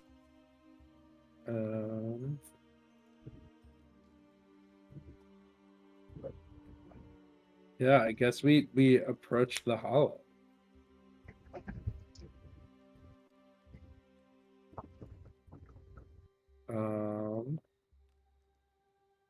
I look at the group and I go, I guess we gotta tread softly if this thing has tremor sense. It'll know we're approaching. So it's gonna know we're approaching because it'll just hear me coming. Yeah. You and your fat Um, butt.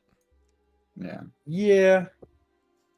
Is there an entrance to this cave? Like, is it a cave? Is it like woods? What are we looking at? At the moment, you're currently in simple forest.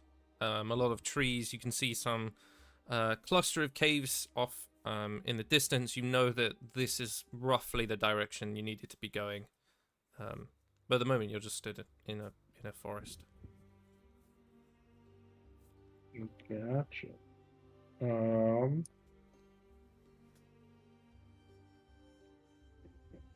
Well, I'm gonna.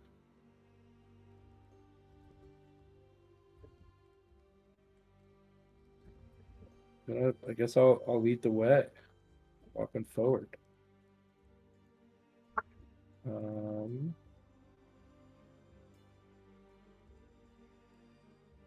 As we walk towards the cave, I'll throw the hood of my cloak up and kind of stand behind these two. Okay. So as you get a little bit closer, you can see the cluster of trees begins to thin out and more rock and dirt and stone begins to form. There is a natural incline that you find yourselves walking up on. And if you want to, I'll summon you to Tailspire so you can see Yeah. sort of what it looks like now that you're a little bit closer to the caves. Switch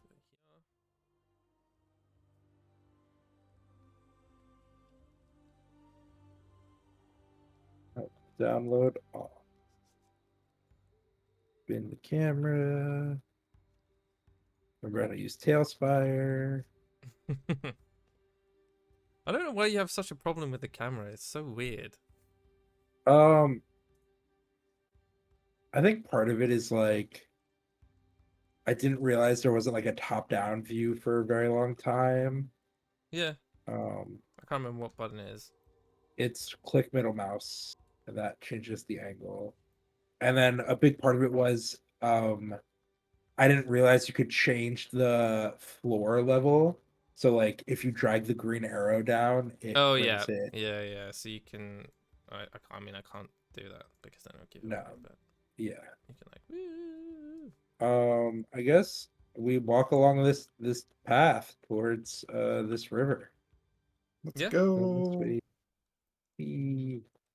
Okay. So as you guys can see ahead of you, this part of the rock face, you can see there's a large opening with stalactites and mites pointing at each other like a giant open mouth.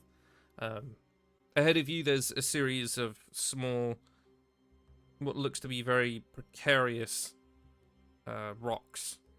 This seems to be the only way for you guys to potentially gain access. Either that or to jump down into the water and climb up. You can hear soft scuffling and a low voice coming from inside the cave that seems to echo outwards. I summon F, and I go, real quick, and I look. How far is this? Hey, hold on. Great. Um,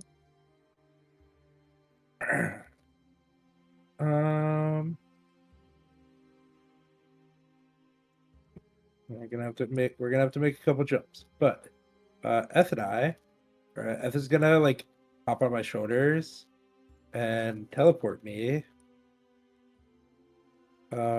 essentially across, so I don't have to make checks. And then he's gonna go back and he's gonna do the same for Geo and for Q. But Geo's gonna go last so that these don't crumble. And if they crumble, it's okay. We just won't be able to leave. We'll just have to jump into the water. Or actually, hold on. Yeah. Yeah. So that's how we get across your pit trap.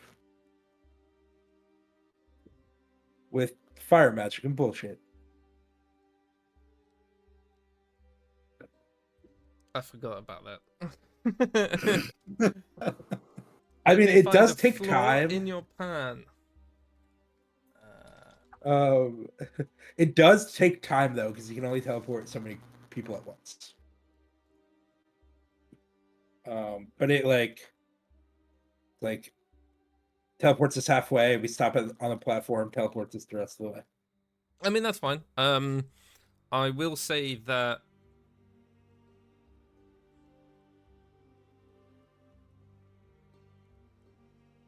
you would have to instruct the others to stand back first, so that when you teleport, you don't set them on fire. True. And I need a dex check for you to keep stable as you arrive teleporting on top of this rock. Well, can I make an acrobatics check? I mean, it's the same, so it doesn't really matter. But I cast guidance. No. That is a 16 on my dex check. Mm-hmm. Yeah, Great. that's fine. Very easy to make it across. For you. Woo-hoo. And then I look and offer the same to Ku. Yeah, I mean, I'm not above teleporting. Great. And then F teleports him over. Yep, so I'm going to need a dex check from you. A dex saving throw, sorry. 16. Again, very easily done. Let me just roll. Oh, shit. Fuck. Yeah. Okay. And then one last one for Geo. Do I roll with disadvantage? No, you roll normally, as you do. Okay. 6. Seems about right. I'd say with this one, the rock face just gives way underneath the weight of Geo. As you arrive, he sort of slams down and then falls into the water. With Eth sort of hovering above him. Eth flies down, gives you a pat on the shoulder, and then teleports you up to the cliff, up to the cave mouth.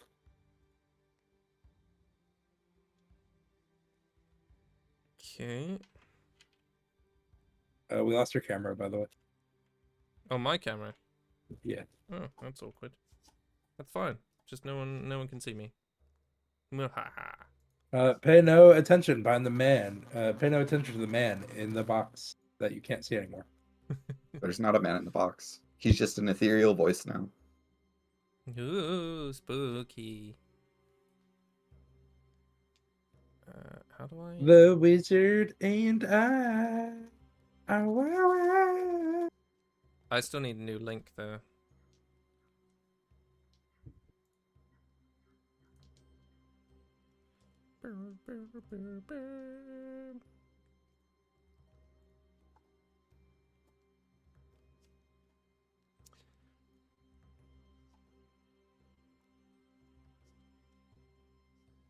Blip, blip. And set. Yeah, I got it. It was Hey, look, named it's me. Dumbo. Oh.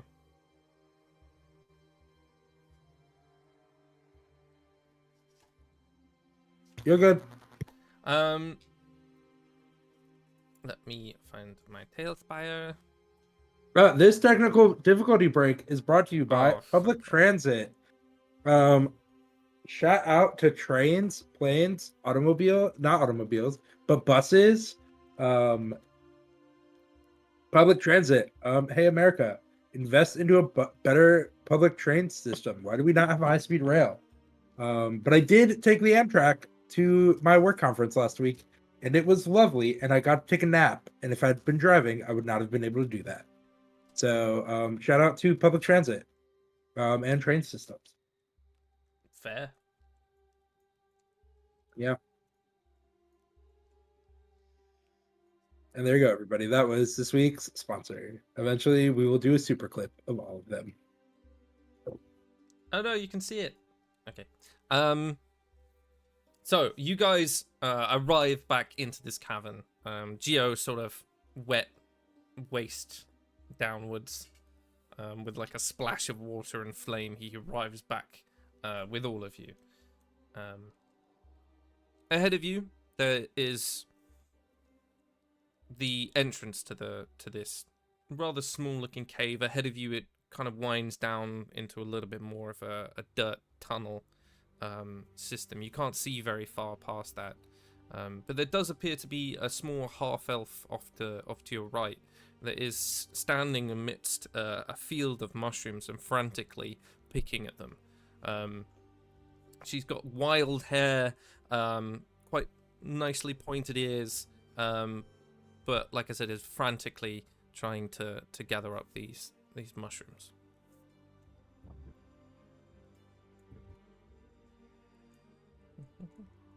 As far as you guys can tell, there isn't any insect in here at the moment. I go up to the half-elf girl and ask if she's okay.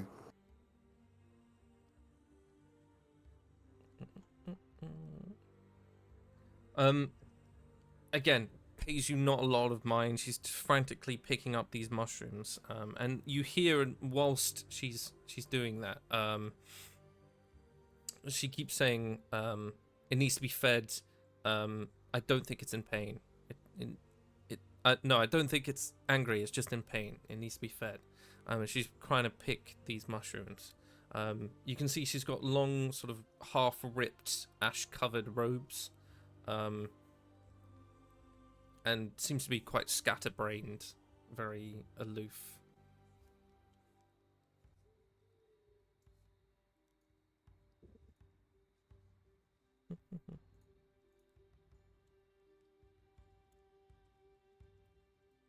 Do I know anything about these mushrooms? If you want, you can make a survival check. Sure. It's a 14.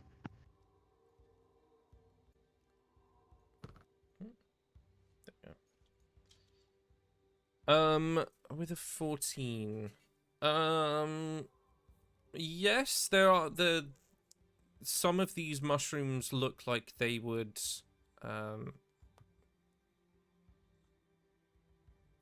give. Well, okay, some of these mushrooms are used during medical treatments for paralysis, to induce paralysis, rather. A lot to soothe pain, much like people use poppy seed. Some of these mushrooms have that side effect that they do treat pain. You can notice they have like a soft glow to them, and you know that's sort of like a bioluminescent fungi aspect.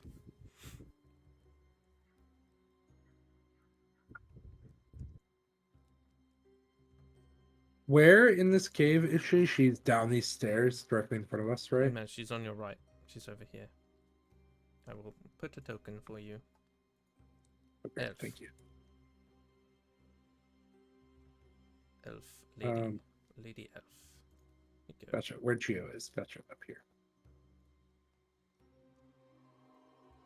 You go.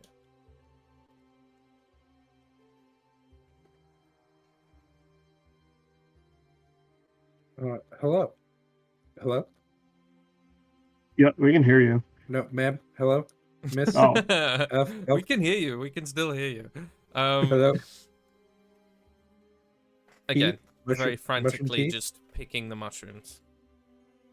Who is hungry? What is hungry? I'm She I'm stops. hungry. She stops for a moment and looks up, and she's like, "You've got to get out of here. I'm trying to keep it calm," and then goes back to picking the mushrooms. What is it?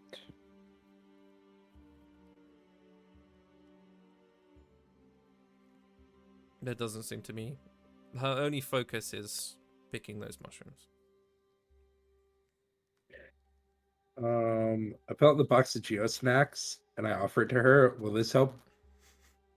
She sort of slaps them out of your hand. Geo dives for the box. Fruit.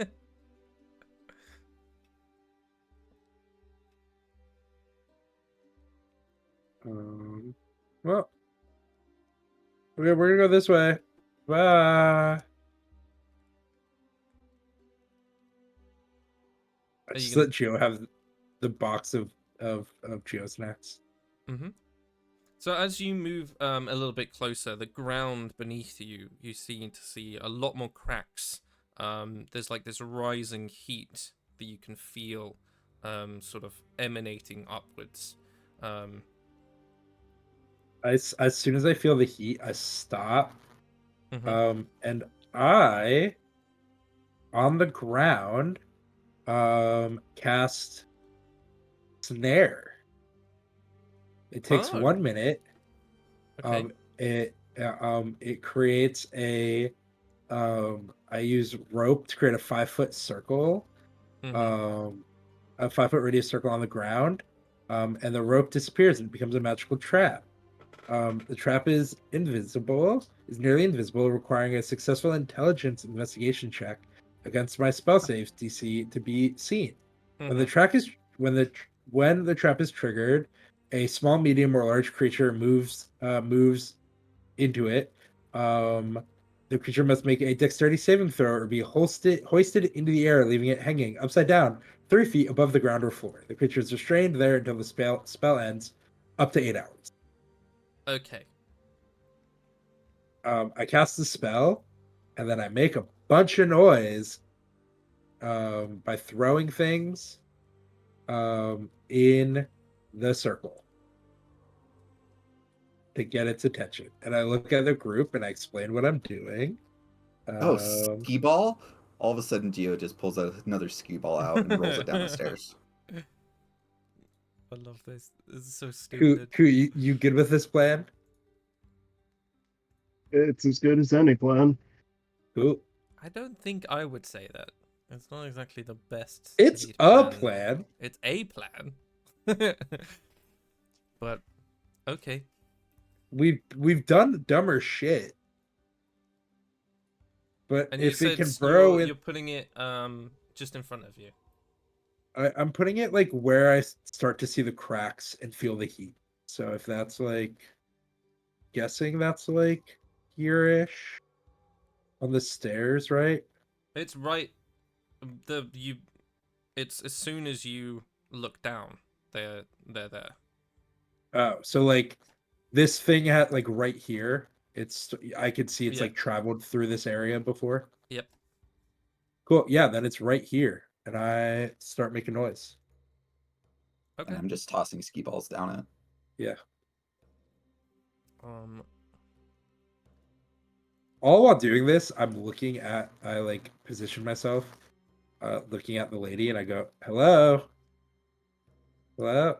Like after I cast the spell, get this all set up. Yeah. She Position sort of myself. notices you all making noise, and she's like, "You don't understand. It's not just a beast. The heat it carries burns everything it touches." Even and she points at the ground, and you can see that the cracks are beginning to make their way through the rest of the cave, and sort of a light around pretty much this entire area. How big is it? Are you asking her? Yeah. Again, frantically trying to get as many mushrooms. She's sort of like hiked up part of her, the outer skirt of her dress, and is sort of like holding it to shove as many mushrooms as she can into into there. Are you trying to appease it so it doesn't kill people? Like, what are you doing here?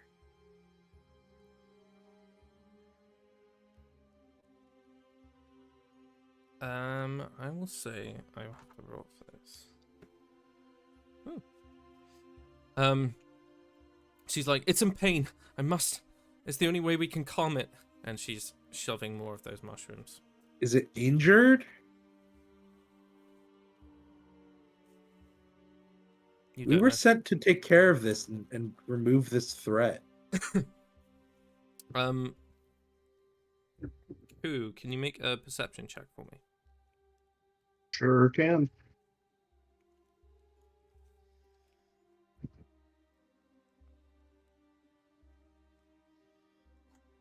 $15. Okay, good enough. You notice that the rising heat sort of moves slightly all across the ground. And it's sort of the more that Geo and this woman are talking, the more close the origin of the heat seems to go towards them.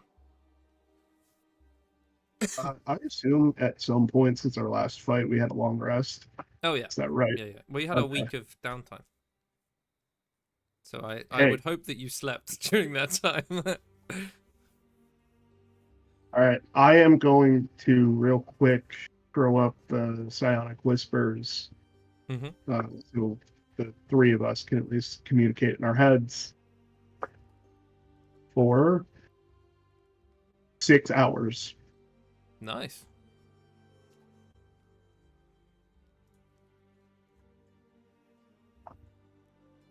So this elven woman sort of steps closer to Geo and begins to like throwing mushrooms at his head, essentially. Not Geo, Bellini, and just begins throwing mushrooms like at him, like telling him to hold them.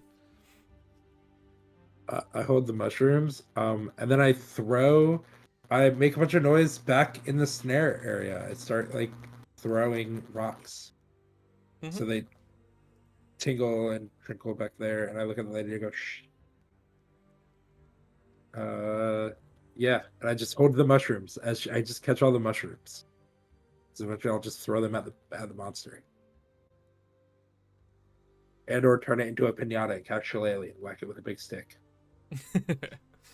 So much like you'd expect, that origin of heat begins to rise and roil beneath the dirt of where you placed that snare, and the ground begins to sort of tremble slightly, and you can see all the small pieces of rock and dust begin to move. This elven woman just begins crying her eyes out, and just desperately backs away a little bit as it begins to happen. From out of the ground crawls this like arcing insectoid head, and you can see small like veins of heat run down the inside of its chitinous armor. Much like you had been told, it has a long body and these like long legs that just seem to continue, like 1 and then 100, and then you can't tell at this point until it does arrive in the room, and you can see it in all its beautiful glory. Look at it, it's so cute. I need all of you to roll initiative for me. Great. It needs to make a dexterity saving throw. I know.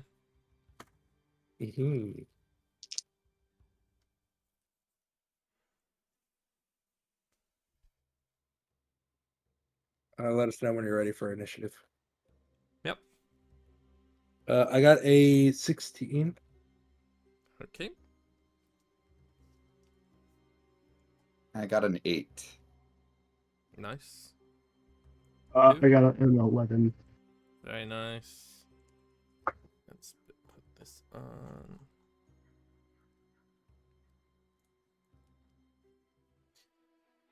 Okay, requires a successful dexterity saving throw. 13. Okay. You see as it riles out through this ground, you, Bellini, can still see sort of the outline of where your trap would be. And you just see it fizzle and roil beneath the heat that this creature is emanating as it becomes out of the ground. It got a 17. Damn. Yep. Well, that didn't work. In my head, I look at Geo and I go, plan get huge. Plan get huge. Let me just roll his. Oh, damn. Okay. Bellini, you are up first as this creature sort of roils its head up. I am gonna bonus action Shillelagh. Can I give F a knife?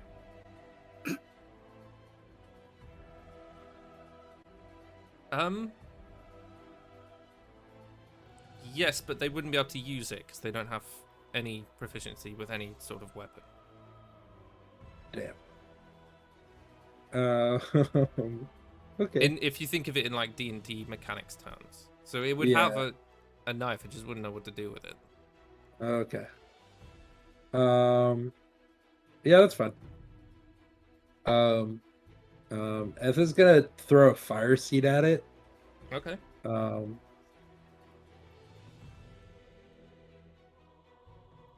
Does a 17 hit? It does. Cool. It takes 1d6 plus my proficiency bonus and fire damage. Okay. 6 plus 2. 8 points of damage. Okay. You just see that thing sort of bounce off its armor and just become absorbed almost as this heat begins to roil beneath it. It is immune to fire damage. Well, shit. And I'm just gonna hit it. How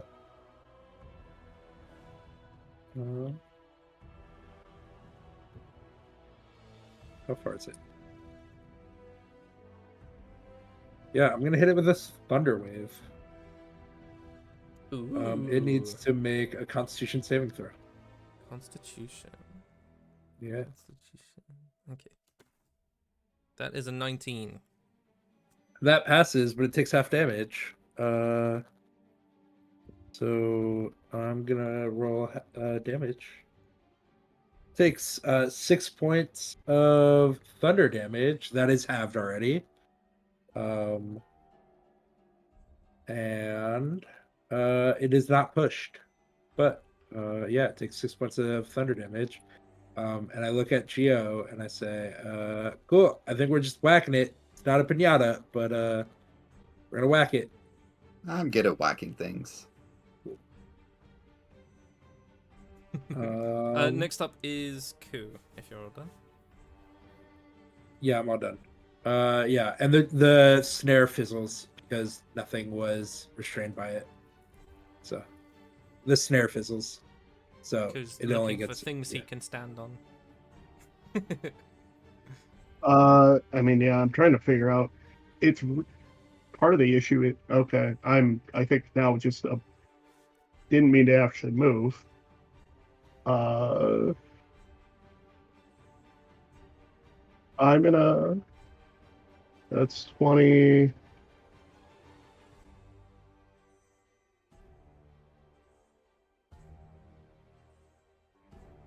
That should be. That should be my movement. And I will throw two psychic daggers at it because I do not have anywhere to hide right now.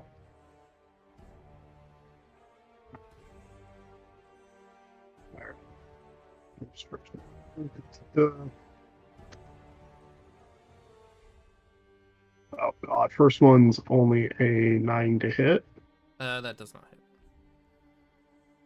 Alright, offhand is a 15. That does hit.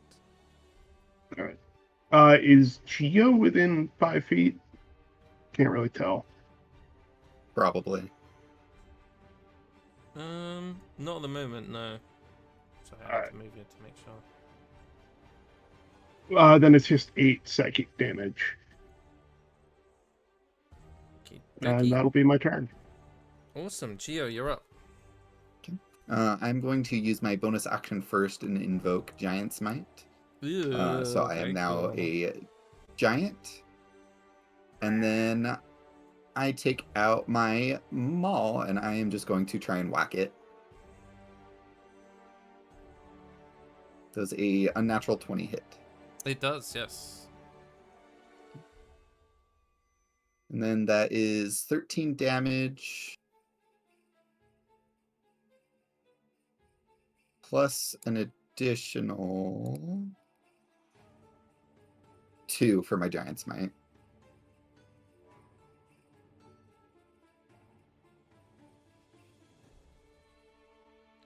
Okay, so that is plus your crit damage. Plus 2.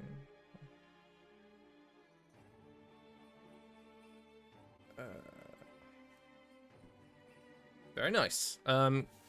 You take 7 points of fire damage as you are in close proximity.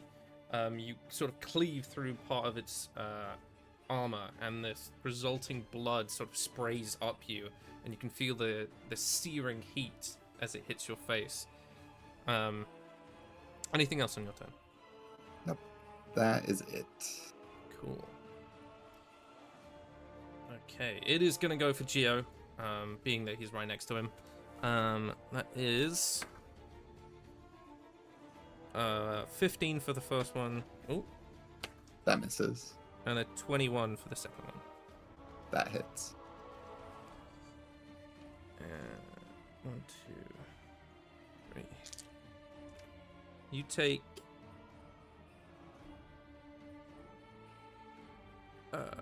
maths. 18 points of piercing damage and 8 points of fire damage.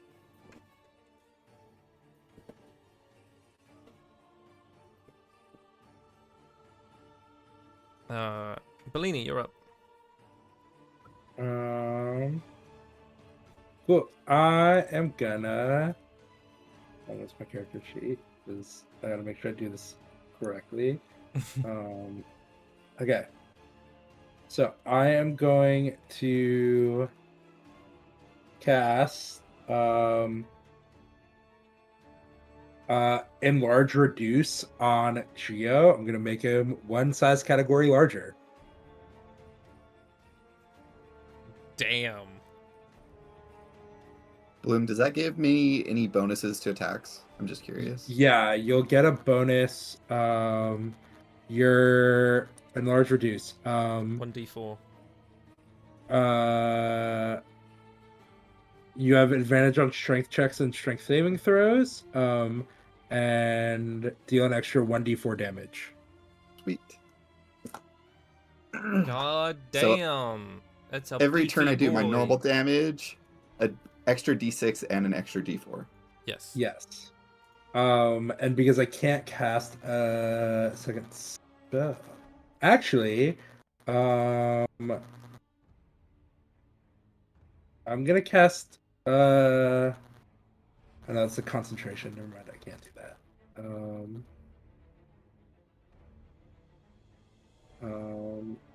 And then as a bonus action, I'm going to do as a bonus action.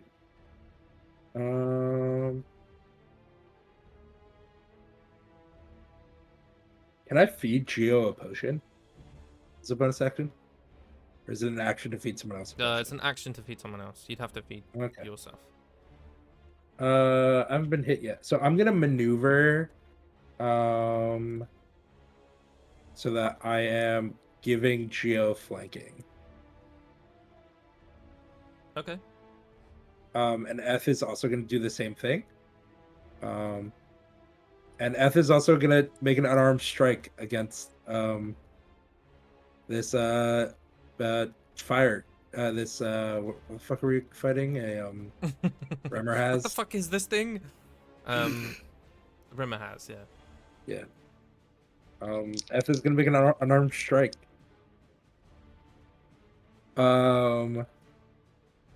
What is he at? Does he just have add his attack modifier? Yeah.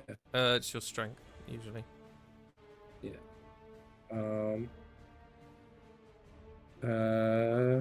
Cool. He got a 12. to hit. That does not hit. Cool. And that ends my turn at the moment. Cool. Q, you're up. Alrighty. Probably not shocking too many people. Well, actually, I will run back here and try to hide near this elf woman with my bonus action. Uh,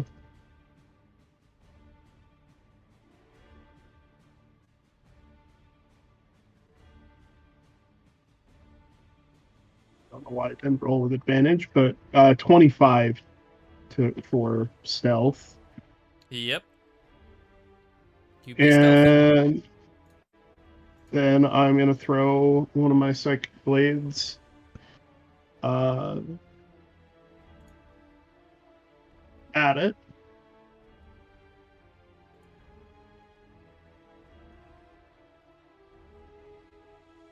Does 12 hit? Nope. All right, that is my turn.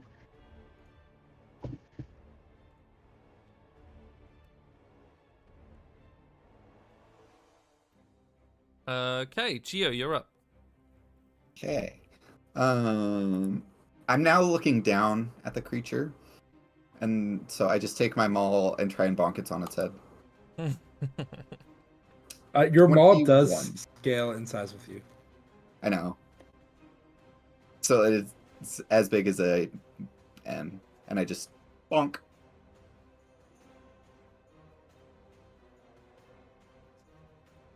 So that is 13 plus 6. So 19 damage.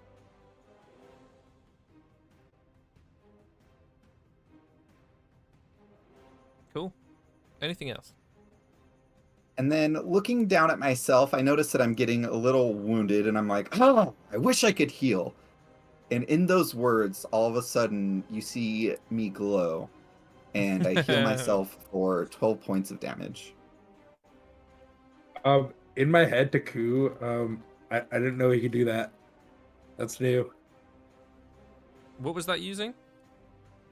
Cure wounds. Is an action. As my bonus action, yeah. Yeah, no, I mean Cure Wounds as a spell is an action. So, wait. I can't use it as a bonus action? Oh, no, I can't. Never mind. So I don't heal myself. Okay, I'll heal Unfortunately you. not. Now that you cast magic, I Tried. have to slap you. Obviously you would be able to do it your next turn. Yeah. Let's find out if he fancies Bellini or not. Okay, Yeah, I try to odds drag are the rumor Bellini, house's attention. even is Geo. Odds. Okay. You see it whip round and in one swift movement tries to bite down on Bellini. It can try. First one is a 22. No, make that roll again. Oh, fuck you. Luck point. First one is a 22. I wrote the same Fuck. thing. Yeah, that hits. Second one is a 19 on the die. That would have 19 on the die. Yeah, Mhm. that hits. Yeah, both hit. Okay, you take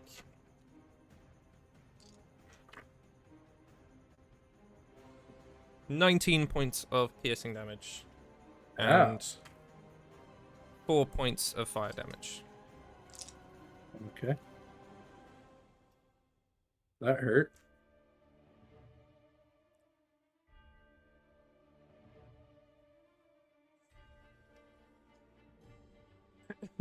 Bellini, you're up. Cool. I am, as a bonus action, going to cast a second level healing word on Geo Mm-hmm. for, hold on. 1, 2, 3, 4, for plus 4. Nope, plus 3. That is 15 points of healing. And then I am gonna drink a potion. Inventory. 44 is 16 plus 4, 20. So I heal 20 points of damage. Because I, as my action, drink a potion.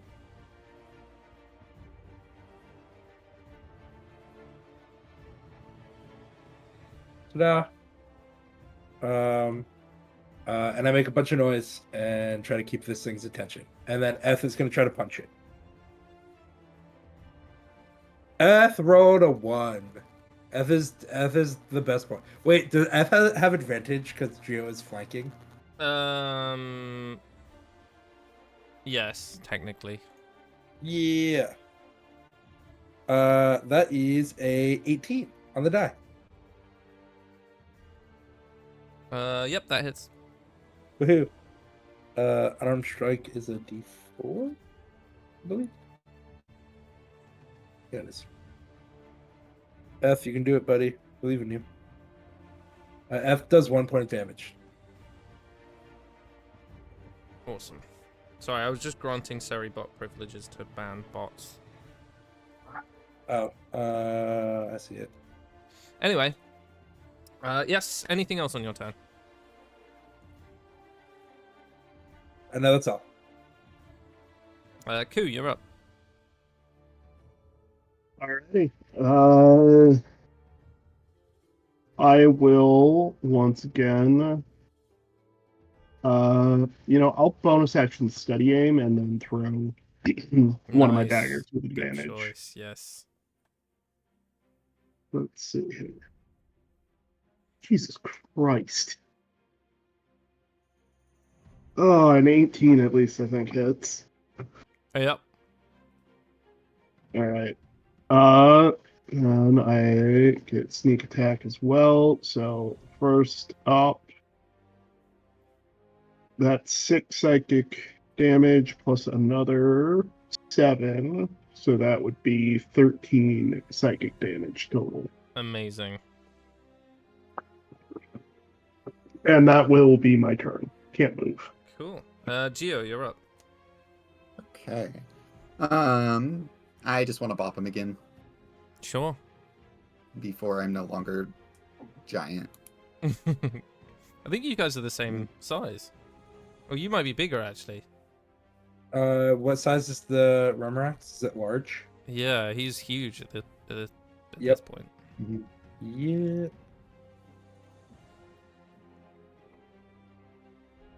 So that is 15 plus an additional 7. Did you roll to hit? Oh, you got 23. Yeah, 23. Sorry, I didn't say that out loud. No, that's fine. Perfect. Anything else? As my bonus action, I'm going to use Second Wind on myself and regain 1d10 plus 4. Okay.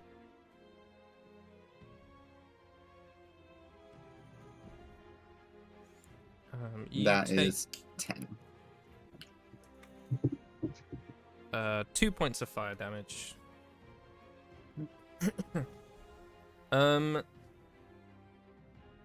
It's its turn, and it is going to choose between you and Geo. Hey, F is there too. Yeah, he's the smaller one there.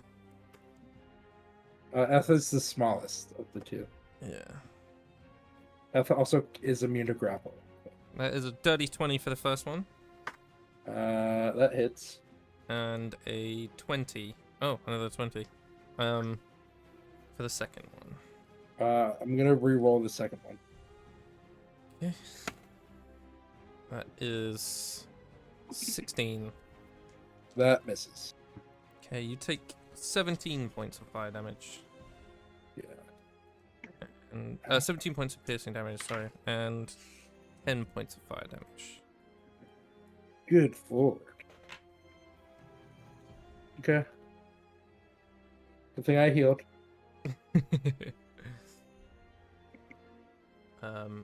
This thing looks slightly wounded. You can see like there's dents and marks where you guys have hit it, and you can see that fiery blood begin to trickle out. It does begin to move, however, and sort of you see it move for a second, and the ground begins to roil, and part of its body begins to like shirk up some of the earth, and you can see that if it has enough chance, it's going underground. It hasn't yet. Bellini, you're up. Cool. As a bonus action, I cast a healing word on myself. Right, yeah. Could try to cast Entangle. No, I will heal myself.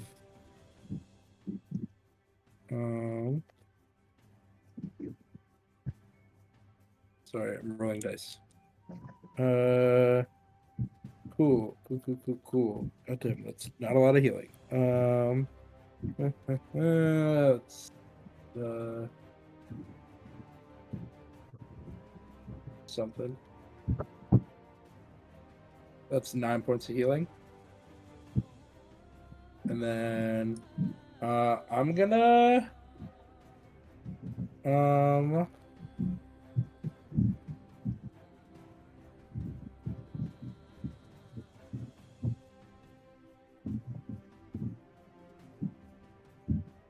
yeah, I'm gonna I guess I'm just gonna hit it with my shillelagh. Sure. Because I can't grab it. And all my other damage spells are fire. I could cast Thunderwave again. Or Moonbeam, but then it wouldn't be huge. So yeah.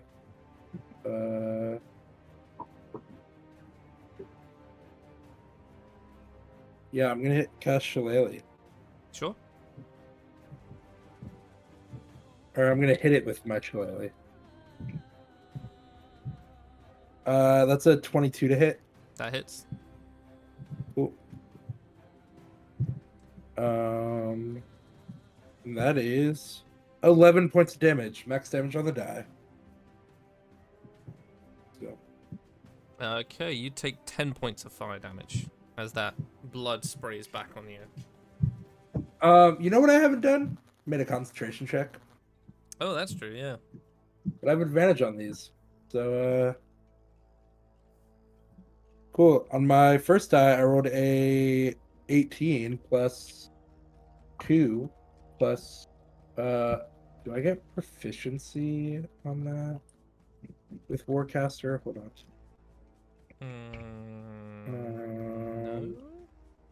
No. I don't. Okay. Fine. So 18, so that's 17 plus 2 is 19.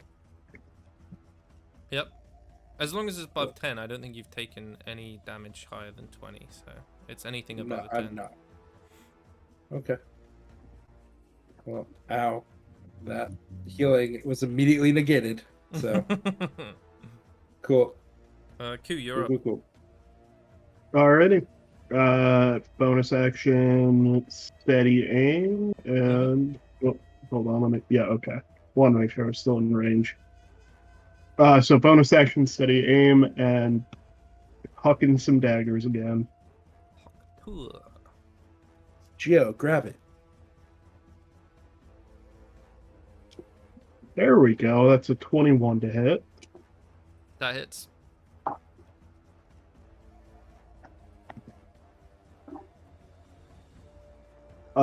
Jesus Christ. That is 16 psychic damage.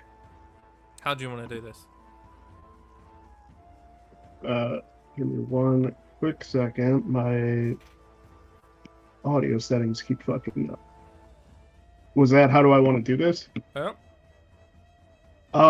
Yeah, I think from, hiding, watching this thing tear into my companions, I spot um, like a little soft part between some of the scales, and just throw a psychic dagger right there to hopefully have it, rear back in pain, so that between Geo being massive, he can bring his hammer down and just really crush the hell out of this thing.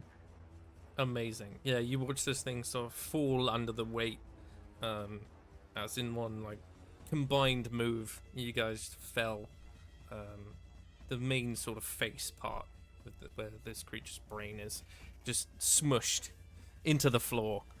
You guys are now out of initiative, and it is very, very dead. Just to make sure it's dead, sit on it. Yep, very dead. I assume the like dad who just had to run unexpectedly pose, like hand on my knees, just kind of like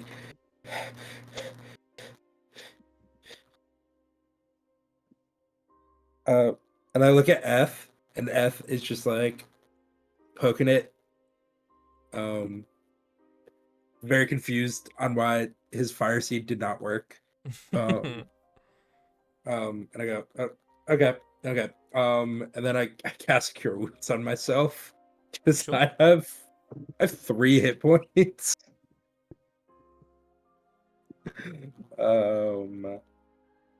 a D8. I also cast Cure Wounds on Bellini, Woohoo! but just make him think that he's healed himself for that much and that I didn't actually do it. How much do you heal me for? 12 points. Oh, you healed me for more than I healed myself for. He's a magical being. I can get a max of 11. 4 plus 23 is 27. Thank goodness we leveled up, because if I was at my old HP, it would have knocked me down in 1 hit. Yeah, it's weird that. It's almost like I thought about it. Yeah. Uh-huh. Imagine if you'd fought an adult, though. That's what you have to Oh, bear yeah. in mind. We would have been fucked. Yes. It's a good thing I wore my brown pants today. It's yeah. a good thing I never wear pants. There's a And soft... I look at the elf girl. Yeah, there's a soft tumbling noise as all the mushrooms collected in a heap of tress just come tumbling to the floor, and she's just like out, open mouth staring.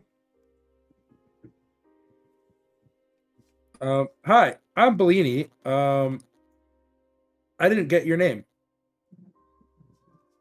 You killed it. It would have killed many more people, It was in pain. and now it's no longer. It's because it's dead. And some things. Listen, we're a day away from the capital. Imagine what it would have done if it had been there. Would you prefer to be in its place? At That's this point, Geo's still sitting on it, so dark and menacing. How long does the enlarge reduce last? I don't Up to a actually minute. know. It's a minute. Oh, yeah. You slowly, like 30 seconds later, you I shrink down to my normal size.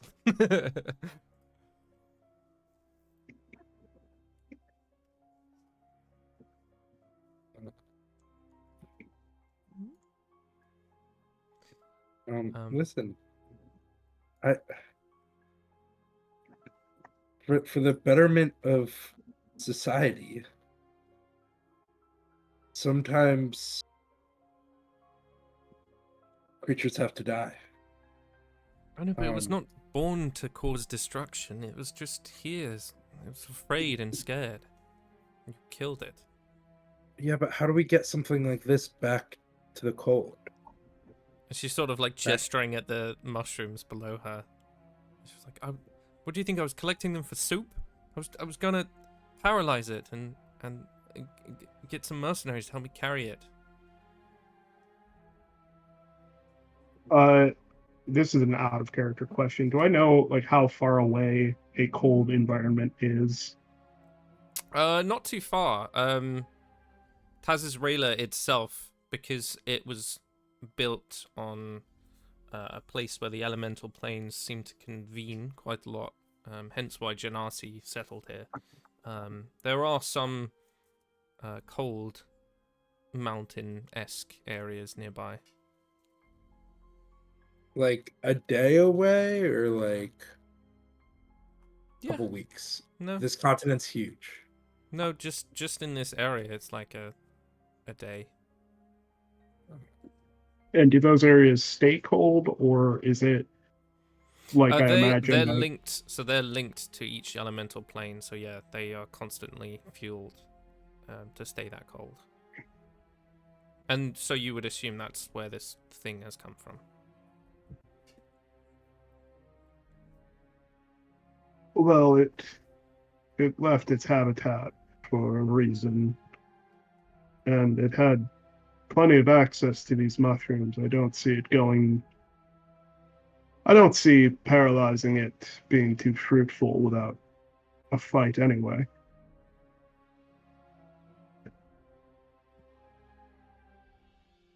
I suppose you're right. It's more of a Hail Mary anyway. Listen, I'm not happy that we had to kill it. It's just an unfortunate reality of what we had to do. Does it, outside of it looking fucked up because we just killed it, did it look fucked up when we started the fight? Do you want to make an investigation to sort of look over the body? Sure. Yeah, can I help with that? I'm proficient in investigation. Yeah, sure. And I'll cast guidance on him too, so you get a D4. All right. Already rolled 2 16s on the die. Nice. Which becomes a 17 plus 4. That's 21 total. Impressive. It has like the broken off end of a spear sort of lodged in part of its abdomen.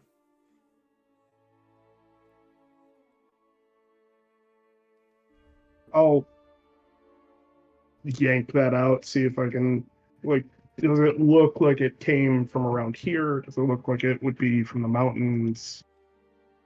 If you can even tell. It's very generic. Very generic spear. I mean, the only benefit from that would be it's not custom made. So it can't have been anyone too professional. So yeah, I will hold that up. I don't believe it was going to make it very far anyway, with this jammed into it. Seems we weren't the only ones who, at the very least, felt threatened by it.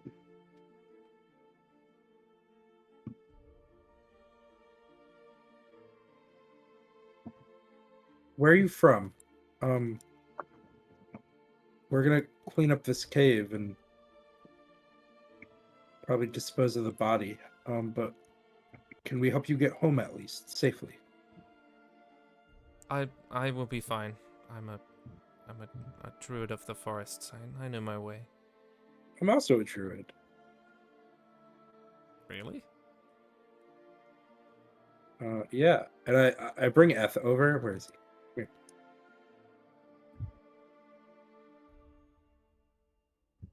This is Eth. He's my wildfire spirit. Oh. He looks like, yeah. I don't know why I, a turtle, am a fire druid. I live in the water, but he looks like me. he kind of inhabited my childhood doll. I think that's more of a question for the gods than me. Although try not to set the forest on fire, please. Oh no, we make sure not to do that. It makes me sad. I don't always have to be happy with fire magic. It's just what I've had to do to survive. Well, at least you get paid now, right? Yeah. Sometimes. Well, listen. I know you're a forest druid, but if you ever find yourself in the capital city, my family runs a place called the Burrow House, and I pull out a little flyer for that. And I go, my name is Bellini, and you're always welcome. And if you ever need a break, and like to play games, and I pull out a ticket for skee ball. If you stop by the Lucky Shell, we have skee ball and other games. Create a Um, skee ball and toss it to her. Oh, thank you. I've actually been to your place. Oh. I prefer the other one, if I'm honest. The Burrow House or the Lucky Shell? No, the other gambling place. Oh. Yeah. Um, Yours is, it's nice, but it's very, you know, it's just not my thing. skee ball or gambling? Just the vibe. Well, if you fill out this customer satisfaction survey, I would love your feedback. It's just like and I had just takes it. yeah. Thanks, I guess.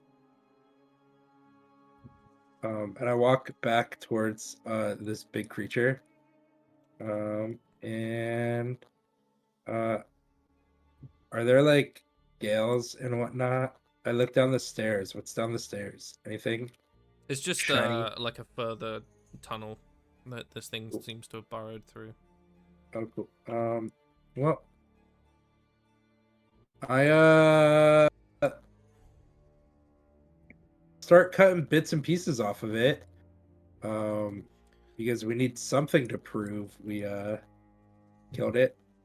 Okay, make a survival. Cool. See how well you Plus do. guidance. That's a 12 plus 5 plus 4 is a 21. Okay. Yeah, you get a couple of carapace fragments that you think would suffice enough to be proof. They're worth about 50 gold each. And you have 2 of them. Cool. Yeah. Would this thing have teeth and whatnot? Can I pluck a tooth out as well? Yeah. And I also pluck a tooth out.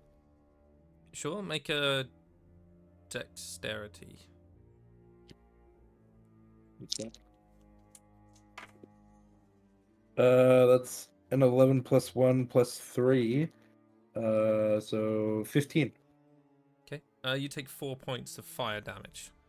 Ow. Ow. Okay. Cool. But you do have a tooth. Cool. Inventory. Notes.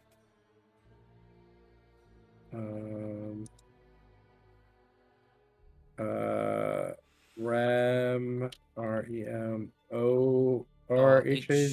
AZ. Armor has 2 carapace. Calabash. Fragments. Calabash. Well, and how many teeth? Just 1. Cool. Okay.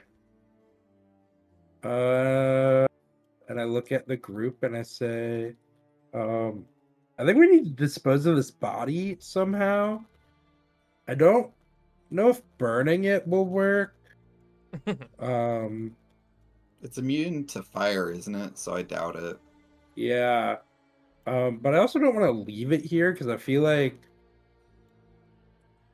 if somebody just kind of stumbles upon it, they're gonna burn themselves to death trying to hack it up. We could always just cause a cave in and bury it. I look at the druid and I go,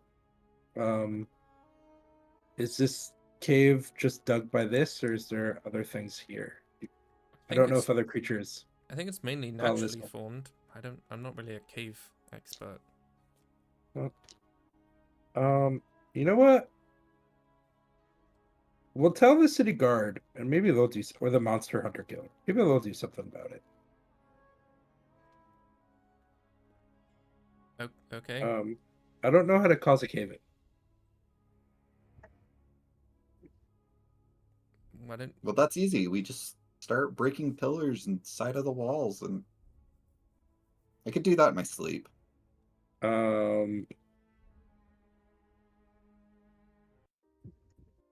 Okay, and I slowly back out of the cave.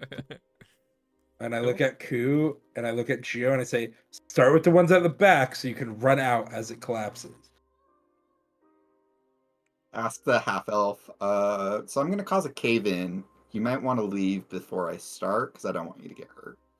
Oh, okay. And she sort of walks over to the edge, and in one movement, you see her like wave part of her hand, and she seems to like disappear and reappear on the other side. Interesting. I have F teleports me and Ku over. And then I just have F waiting to grab Geo and teleport him out in case of an emergency. So make a strength check just to see how hard you can hit this pillar. Can I give him guidance? Is there a range on it? I touch him before I leave, and Hmm. it lasts for up to a minute. Then no. I got a natural one, so I think you are feeling a little bit weaker from being so enlarged. You've used a lot of energy, and now that you're this size, you sort of swing at the pillar and it just like connects. And then you feel like the soft pain radiating through your arm. can I start chucking ski balls at stalactites in the cave? Yeah, if you want. Okay. I just form a ski ball in my hand and just start chucking them one after another. Yeah, and these rocks just begin to start falling from the ceiling, and eventually it does sort of form a makeshift pile over part of this body. Yeah, that's good enough. And then I walk away. Absolutely, yeah. And you guys are now out of the cave. You see the elven druid off to one side just begins to walk in a direction. Well, I guess we go back and we walk back to the city. Sure. So And again, we go to the Monster Hunter Guild to turn in our successful bounty. it's just under another day's worth of travel.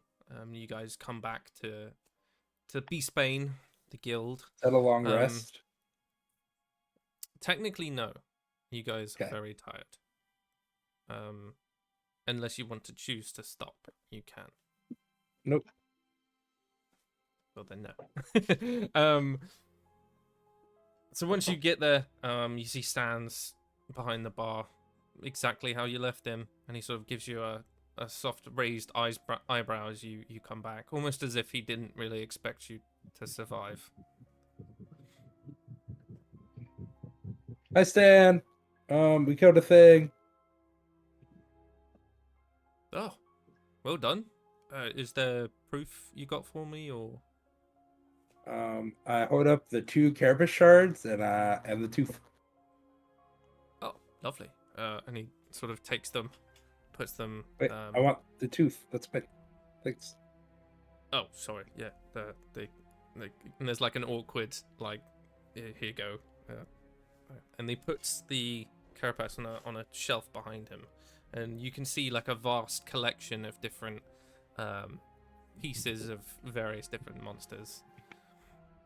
He reaches underneath the bar and sort of plonks a bag onto just a small leather pouch onto the bar. I look at Ku and I was like, Ku, how much were we getting paid for this? I pull out the contract. So it said 150 gold, and then payment for materials as well. So you get about another 75, so 215 gold in total, because you brought back an extra carapace. But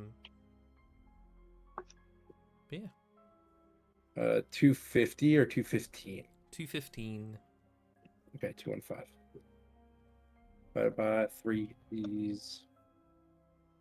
Oh, wait, should we save some for Lorena, or is this Argonis? I look at the group, unsure what to do. Do either of you have any idea where she went? I look directly at Ku. I was like, it's your friend, right? I've met her before. The friend might be a bit much. I wouldn't be opposed to setting a portion aside for her. It seems.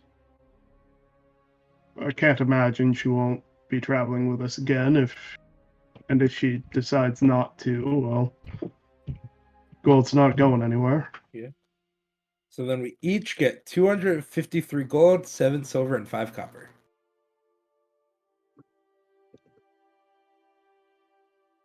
All right, so it's 53. Yeah. 53, 7, 5. Add. Love an easy day's work. These are pretty easy. Well, I'm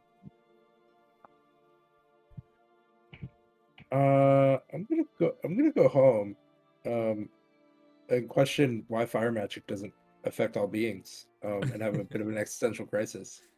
As you guys leave this guild, there's a bit of commotion outside. As you see a rather large wagon sort of dragging something that's covered arrives to the side where they keep a lot of their horses and various materials that they bring back.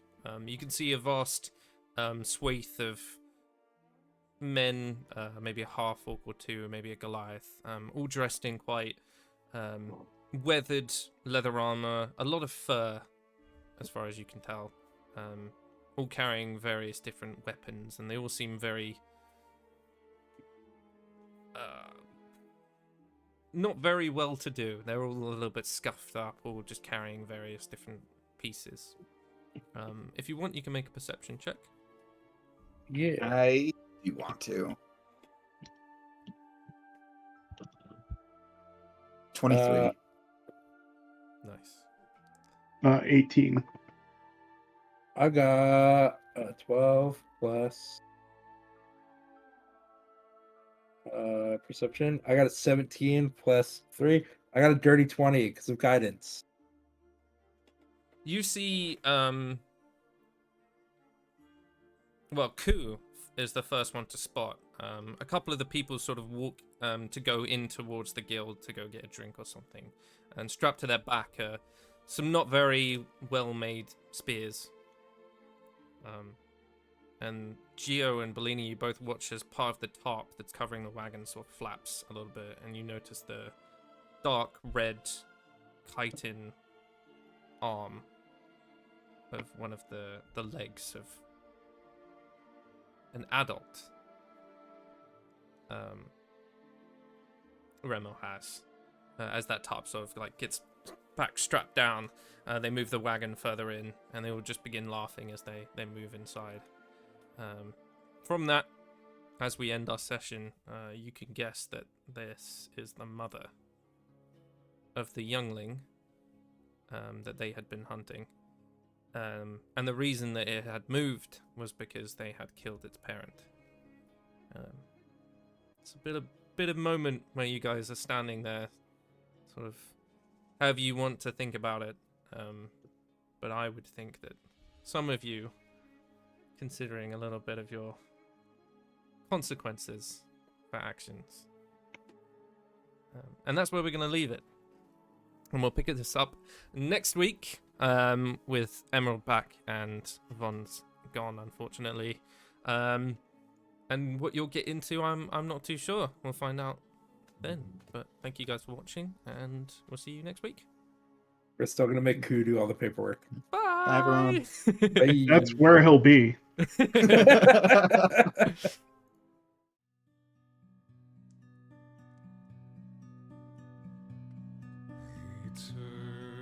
Eternity's a gift, they say, to never cross the veil. This life I try to savor, and I try to no avail. Curse that mortal brevity which has rent you from my arms. Curse this cold eternity